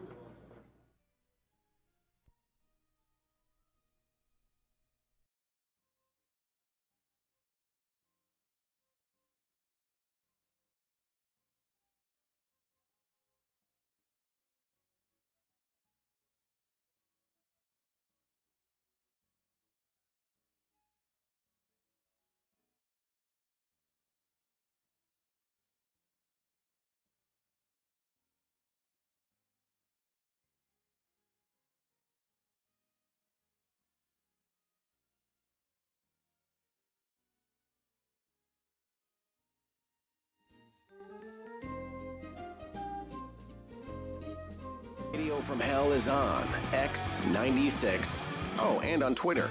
Follow us at Radio from Hell. All right, 9:17. We got Boner Fight coming up in a bit, but first, a pretty decent amount of news, actually. Uh-oh. Hope you got some. Let me settle in then. There's a lot. I just haven't, Dig it up. Okay. Brought to you by looking for a great deal on a used smartphone, but don't want to meet a creepy guy in a parking lot. Bad Apple repairs, buys, sells, trades smartphones. Unlike the guy in the parking lot, Bad Apple guarantees them. 10 locations. Go to badapplerepair.com.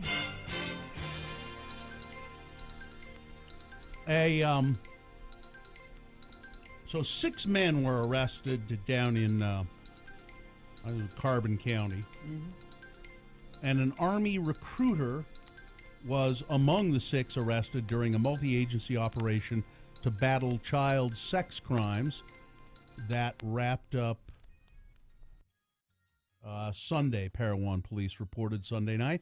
Jason Everett Livermore was charged Friday in 5th District Court with 2 counts of criminal solicitation a first-degree felony, enticing a minor, so forth. An ad with a picture of 2 young females was placed in various social media websites known to produce child trafficking activities and predators, with a phone number and a link to other sites, according to Parowan Police Chief Ken Carpenter.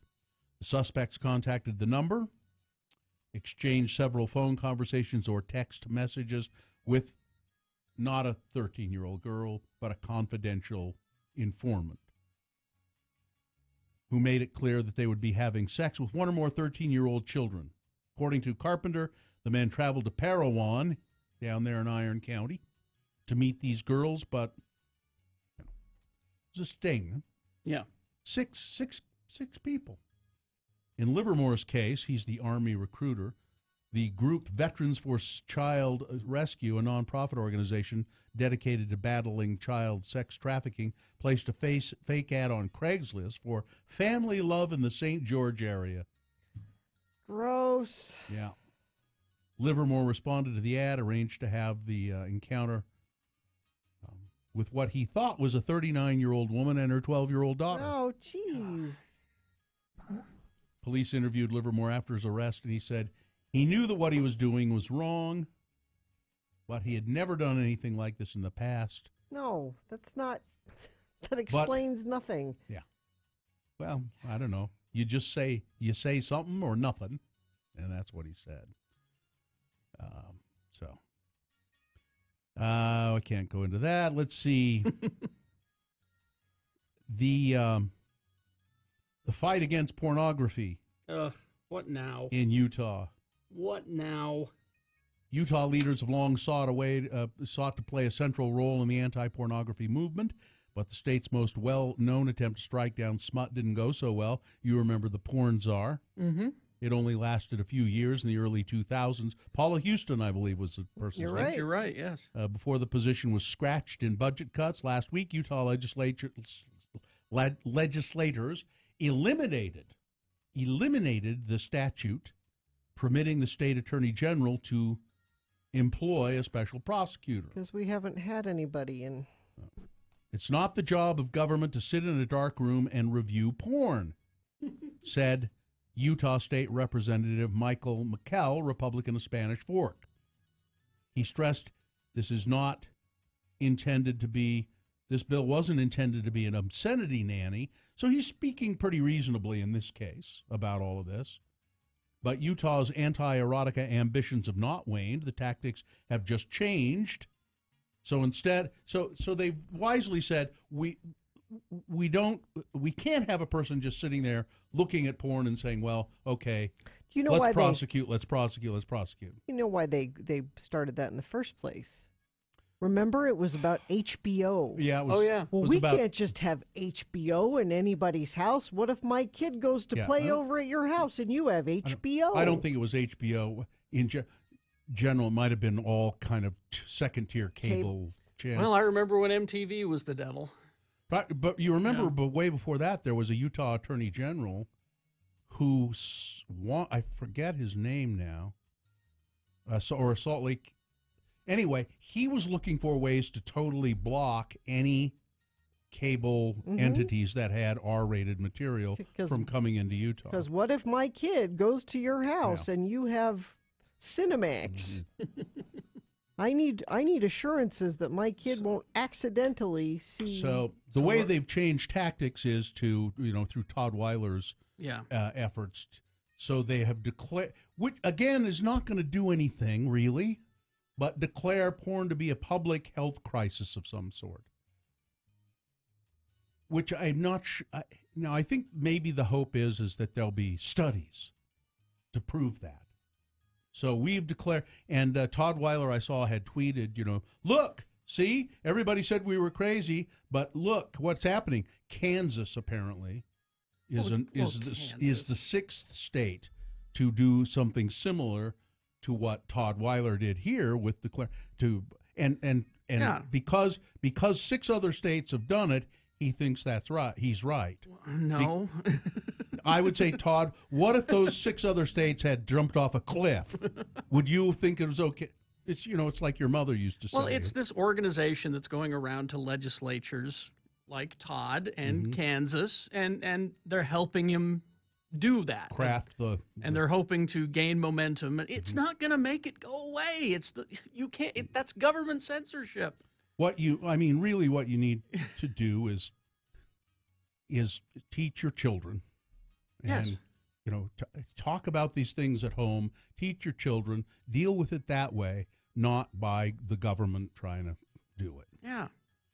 Yeah, Paula Houston said after she was named the first and only porn czar, she was quickly inundated by requests to get supermarkets to stop carrying racy magazines, prevent lingerie catalogs from being delivered to homes. I remember that, yeah. I felt kind of sorry for her. Yeah, and she said, I spent most of my time talking to people about the First Amendment, saying, we're not going to get rid of these things. She was reasonable. In 2014, the Utah legislature won a Best in the Nation award for its website, le.utah.gov, for helping promote democracy in an exceptional way with user-friendly websites. Transparency in government. You can go there and see what's happening immediately. Utah even has a website devoted to transparency of state and local government finances. Oh. It seems, though, that the era of transparency might be over. In fact, and this is in the Tribune today, I believe. In fact, the last thing the state elections office website for finding corporate donations is user-friendly. So it's been easy to find what corporations are donating to lawmakers. Well, as it should be. Well, they're trying to change that. Why? What do you got to hide, you guys? Now what they've done, it was 3 years ago, they made a little tweak to the law that exempted corporations from filing political disclosure statements. So it used to be you could go to le.utah.gov and all of that stuff was there. Now, in order to find out what a corporation donated, you need to download a spreadsheet of all political contributions for the year, cross-reference names and companies to determine what companies give to each individual legislator, and then add it all up. I think we have a right to know that. Yes. Because then we can see when legislation seems to favor a specific business, and it's or when a specific politician seems to be crafting a lot of legislation that favors these businesses. And they did this intentionally to kind of keep it obscured, because most people don't even know how to look for the information, and then when they get to the word spreadsheet, then they go, "Oh, that's it, I'm done." Unless it, of course, is counting the words of each character. In the office. And by the way, I did tweet a link to that chart, that spreadsheet, and it's pretty good, at RFH Bill. And the Tara Lipinski, Johnny Weir, Leslie Jones, Beyonce Move dance. That'll make me feel better about things? Yes, at RFH Bill. Look at it. You don't even have to turn on the sound, Gina. Okay, let me go. It's very short. It's very short, and they're incredible, and you'll love it. Let's see, what else is going on? Let's go. I have these files here. I'll go to the file. Let's see. No, I've done all of those stories. So let's go to another file, shall we? We'll go to the. Here's. If it's a problem, don't worry about it. We can just go right to Boner Fight. Oh, okay. Let's do that. Let's do that. All right. It's Boner Fight. With Radio from Hell on X96. Did you find it? Yeah, I'm watching. Yeah, isn't that great? Yes. Yeah. So Boner candidate number one, the winner from round one, I admit she looks young. A Logan High School teacher who, when he was caught in various states of undress in his car with a young girl, he said, he's a Logan High School teacher. He's 57.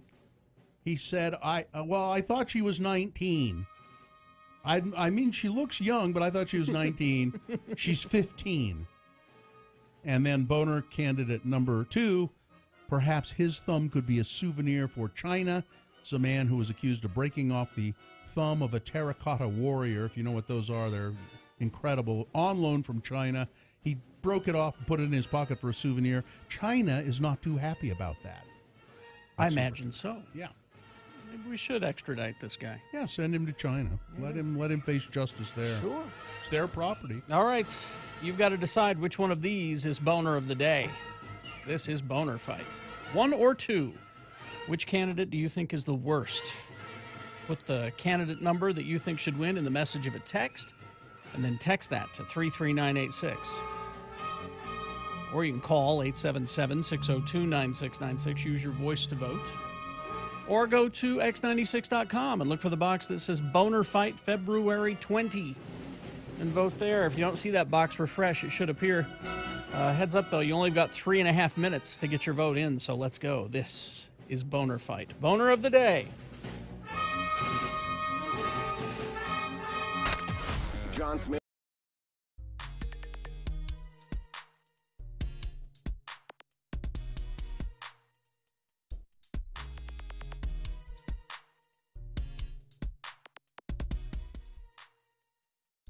Organ. Spell it with me now. O-R-G-A-N. And now we'll use it in some dialogue. Here they are, then, our two Utah men, Elder LeGrand R. Dunn Jr.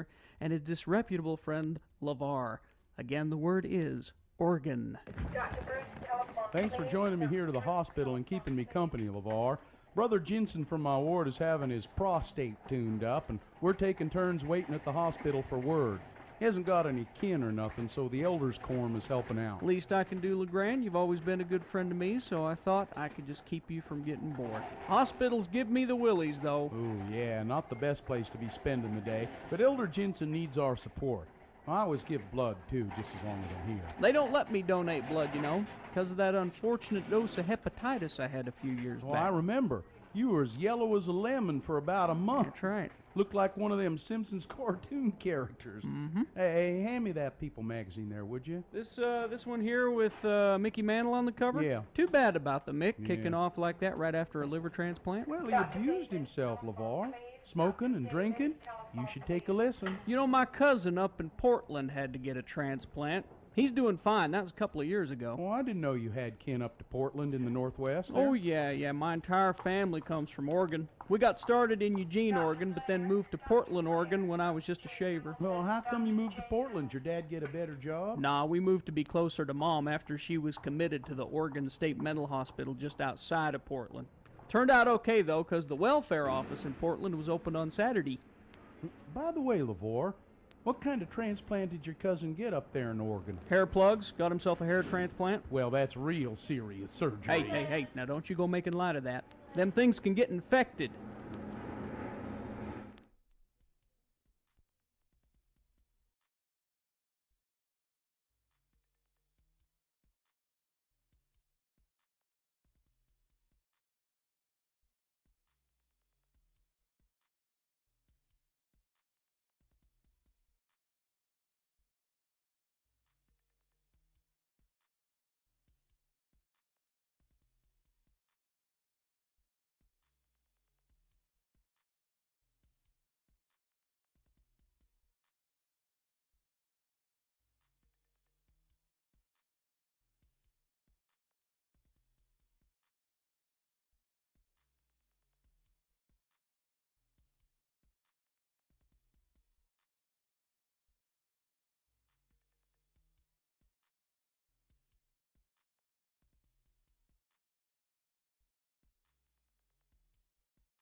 X96. Call 877-602-9696 or text us at 33986. Message and data rates apply. Before we tell you who the obvious winner of this round, this bona fide, yeah, it's pretty cut and dried. Before we tell you who the really surefire winner was, let us tell you about the Clear the Air Challenge. Yes. Winter inversion is horrible in Utah. We all know that. You know what they said? Those power outages we had were the inversion was to blame because all of the dirty gunk in the air got on the transformer connectors. Really? And then when it snowed, it shorted it out. Wow. It's the inversion. The 9th annual Clear the Air Challenge happening through this month. You're invited to compete as teams or individuals, and for this month, track your reduction in automobile emissions. The TravelWise tracker is able to show you real data on how your transportation choices are not only saving money, but also reducing your contribution to air pollution. Rise to the challenge at cleartheairchallenge.org. Improve air quality in Utah by driving less and driving smarter. Cleartheairchallenge.org. That's where you need to go to find out how best to do this and to participate in this game. All right.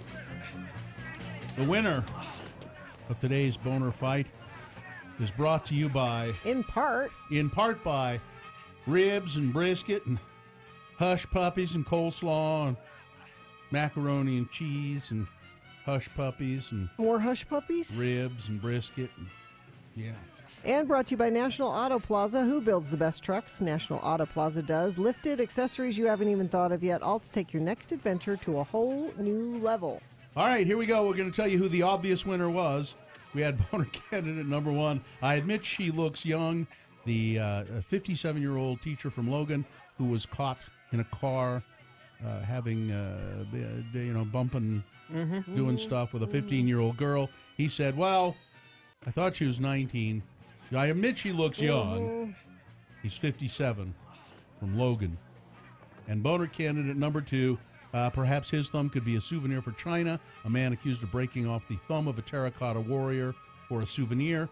That was in Philadelphia. The Chinese government, who loaned that statue to the museum, is very unhappy, and they would like harsh penalties. The winner, Boner candidate number one. I admit she looks young. Yep, there we go. That is your winner of Boner of the Day today. It is now qualified for Boner of the Week. That happens on Friday at about this time. So Sean Alexander. Yes. So we, last week, we had received this email from somebody named Sean Alexander who works for a radio industry website called All Access, is it? Yes. And he said in his email, congratulations on your 25th anniversary. It's older than that. We've been doing it longer than that. But so we're going to do a feature on your morning show, and can you answer these questions? Please respond, write them down. Here's and the form. Fill out the form. I think there were 10 questions or something like that. And so we said, that's homework. Yeah, we're just going to... Sean, what we'll do is we'll answer your questions on the air, and you can transcribe them if you've got the energy to do it. Well, he did. He did. He said, congratulations. This is the first time in 22 years somebody sent me back the 10 questions on MP3. I'm kind of surprised to hear that. You'd think somebody would have. I'm not surprised at all that we were the first because, radio scum are always looking for, publicity.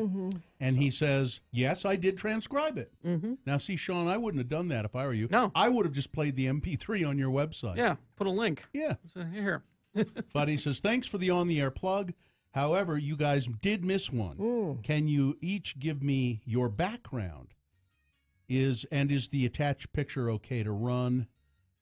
Did you look at the picture? It's, I looked at it's it. that one. Yeah, that's fine. That's fine. That one okay? Yeah, it's fine. Okay. So, Sean, that one's fine. I hope are we recording this for Sean? Okay, Yes. good. All right. So that picture is fine.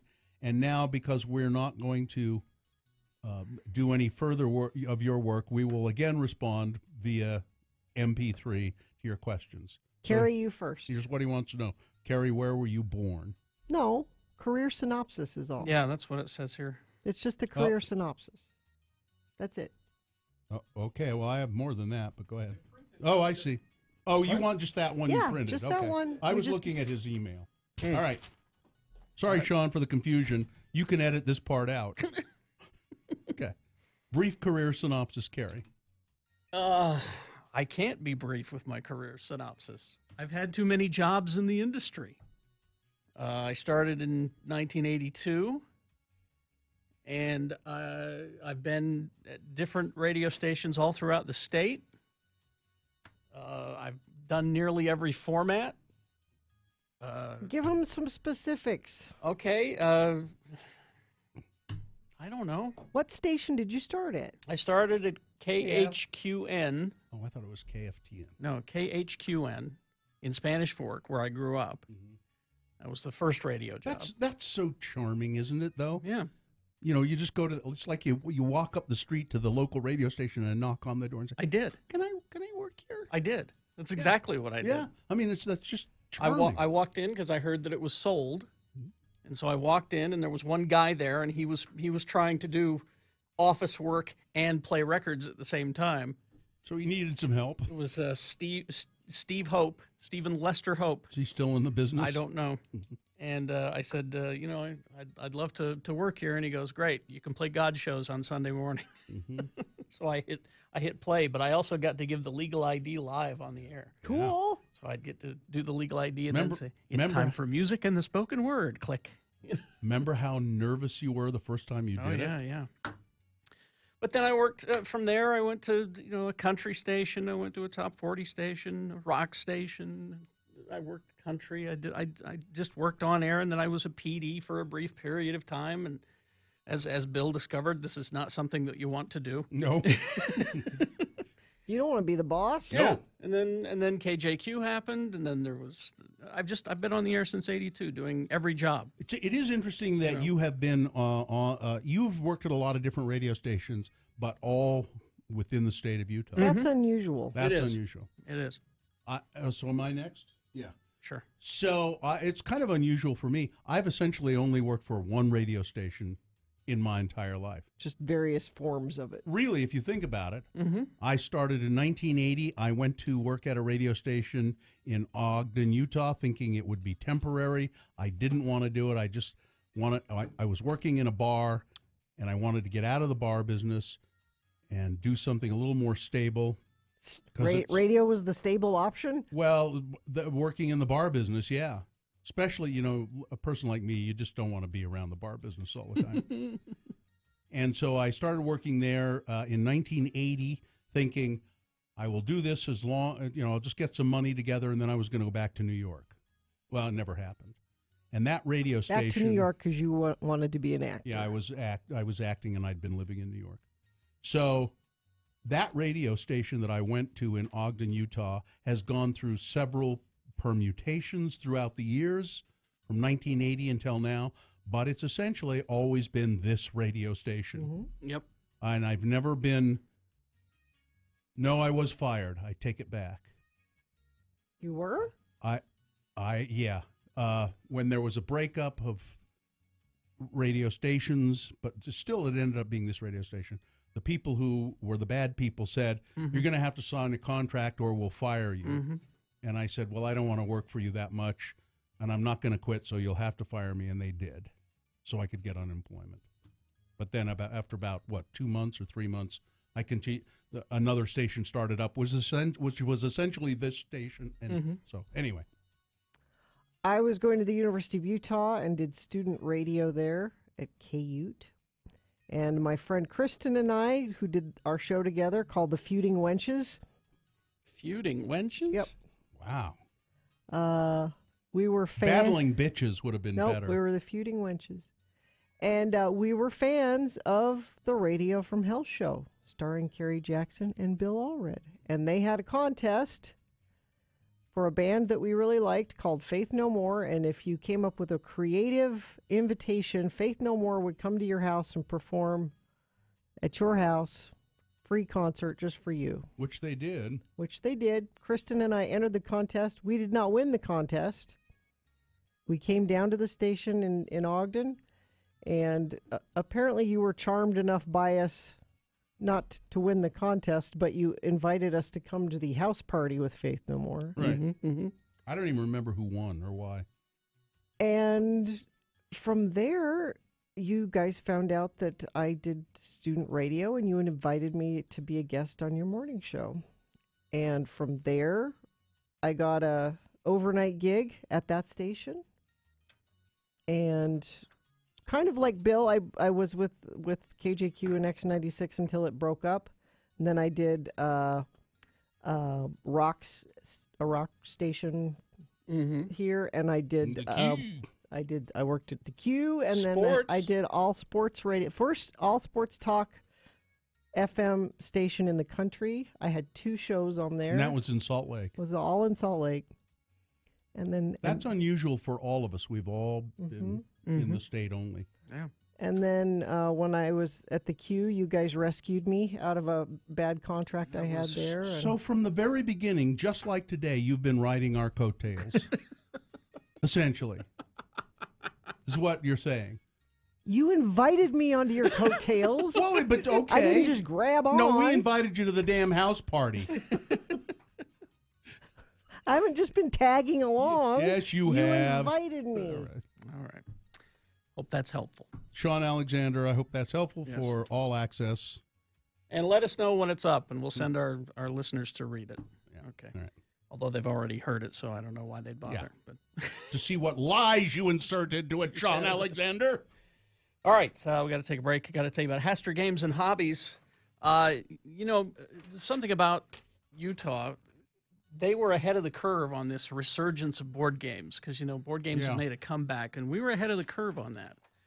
And Haster was right there in the middle of it. Go to HasterGames.com, or better yet, just go to their store, 6831 South State. If you're a gamer, you like to play board games like Dungeons & Dragons, Magic the Gathering, Pokemon, you're going to love Haster Games. They carry the best selection of all the latest board games and Magic products. They buy your pre-owned board games and Magic products as well. So if you've got one that you're tired of, you can go and trade it in or sell it. Haster Games located at 6831 South State. They're open 11 a.m. to 10 p.m. Monday through Saturday and noon to 5 p.m. on Sunday. And you can stay and play. Or if you'd like to try, if you're thinking about buying a game, go in and try it before you buy it. Check them out. You might find some gifts as well for like birthdays and all that. Remember, Haster has it, located at 6831 South State, or go online to HasterGames.com. X96 is your home for non-stop music. We give you a 1-hour non-stop music wingding 3 times a day. This is very unorthodox.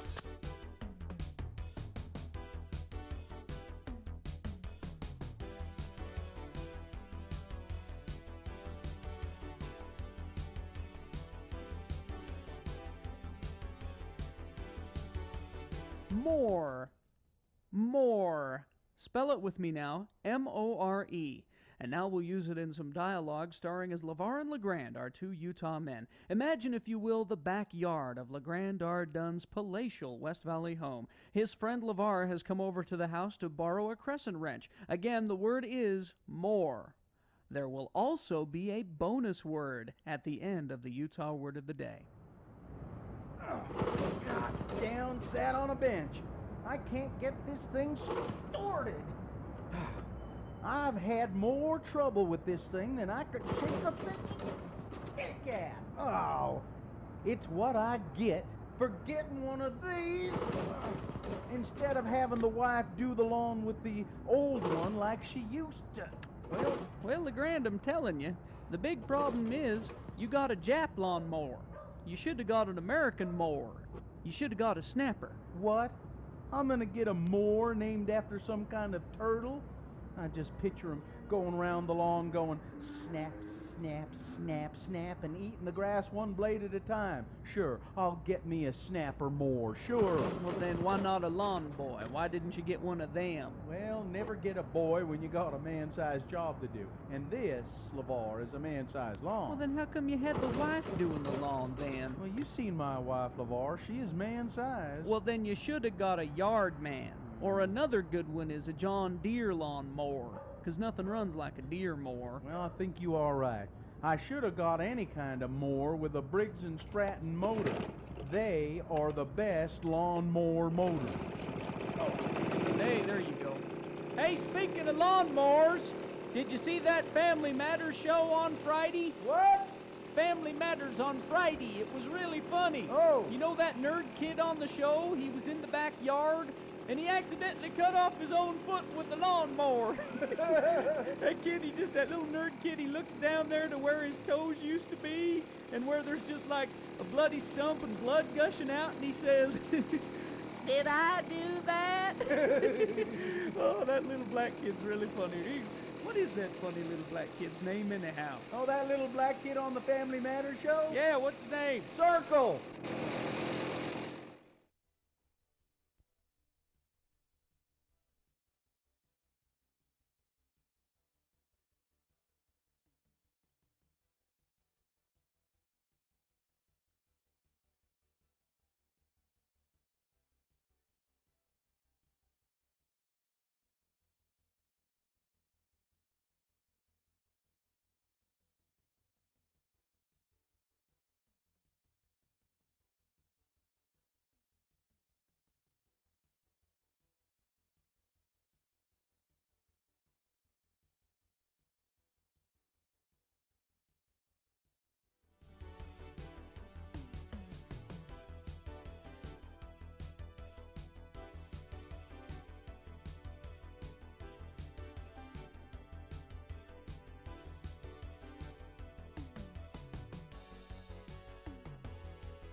No idea. Yeah.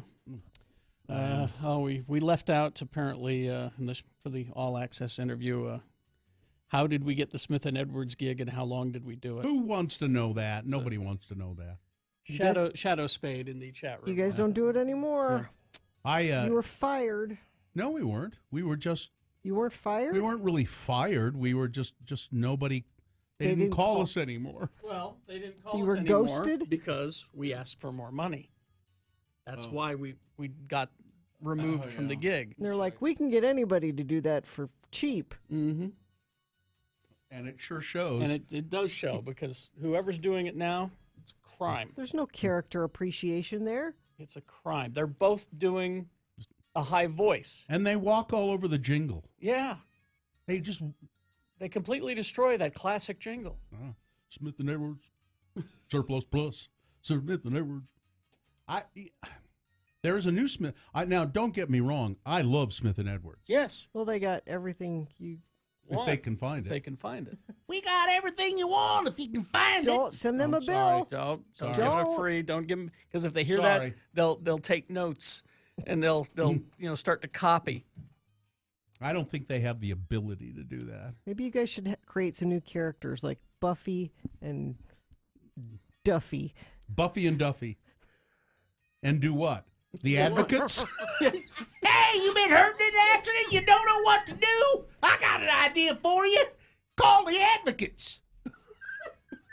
The guy ran into the back of my truck. Well, Buffy, I can tell you what. Look, my arm don't work right no more. See that? Buffy, you ought to be calling the Advocates. Well, I would, but my arm don't work. I can't use my phone. Can't you get that wife of yours to do it? Well, I suppose. Wow. We could do every ad lib that way. just every ad lib. It's Buffy and Duffy. The Country Boys. No, we made those characters. We can use their names. You betcha. We can use their names. I think we should do that tomorrow. Every ad lib. Uh-oh. Look at here. He's trying not to laugh because his teeth look funny.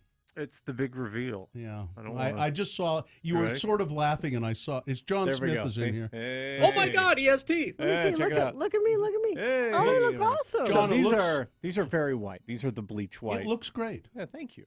Now those are temporary, these right? These are the temps. Yeah. So For temporary, they look really good. I thought so too. I mean, so this isn't the finished. No, this is so to back up. Every tooth in my mouth has been replaced. So they ground them all down, and I looked like Danny DeVito as the Penguin. Oh my God! So I was running around their office with a bloody mouth and little sharp teeth. Whose office, John Smith? The Apex Family Dental Office. Thank you. Excuse me. Yeah.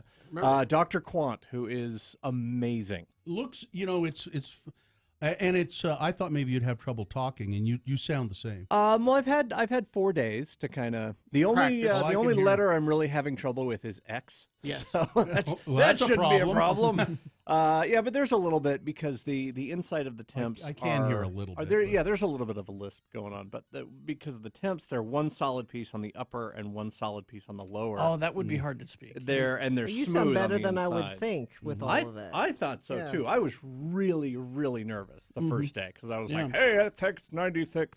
I had a remote the very next day.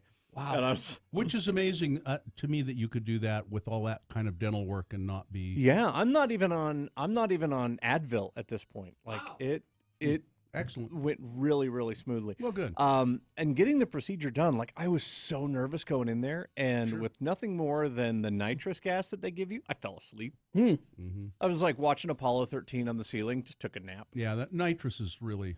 So it just gives you that I don't give a damn feeling. Yeah. And Corey's got a great name for this. These are your training teeth. My trainers. Your trainers. Perfect. So they you got look the great. bottoms done too? Yeah, yeah. I kind of miss your other teeth. I kind of do too. No, not at all. I actually, so I'm after 5 days now, I kind of get used to seeing myself in the mirror, and then scrolling through Facebook the other night, and I see a picture of me smiling with the old teeth, and I was like, oh my God, they were really you were that pretty, bad. Yeah, they you were pretty bad. hideous. You were, I don't know how you ever got your wife to marry you. I don't know either. Hideous. So because you have no personality either. So I jokingly say to my wife, I'm like, you ready to stick your tongue in these bad boys? You ready to get in there? She's like, I'm scared of them. Like, I've had to look at the other teeth for 25 years. I'm nervous. You'll be fine. Looks good. Well, let's do the promo and get out of here. On Wednesday's Radio from Hell show, 6:45 and 8:45. You know what it is? Things that must go. At 7 a.m., Amy Donaldson from the Deseret News will call in from the Winter Games in South Korea. 7:45. It's hello. Yeah. What? A chance for you to talk about us or to us with whatever you want or however you want within FCC standards. At 9 a.m., it's another chance to win 30 Seconds to Mars tickets and Corey's concert and community calendar. That's all on Wednesday's Radio from Hell show on X96. You see how I screwed up that line and just about lost it, but managed to pull it back and make some semblance of sense. Well done. Yeah. All right. I'm a professional. All right. If that's good enough, then we can get out of here. All right. I know I'm not going to ask John. I've got stuff to give away, man. Well, like what? I don't know. You don't know. There's That's something why I'm- there. There's always something. It's a mystery. Live long and prosper, bitches. Don't you know who I am? Look, Mom, don't work right no more. John Smith is next. Please keep listening. A 1 hour nonstop music wingding starts now.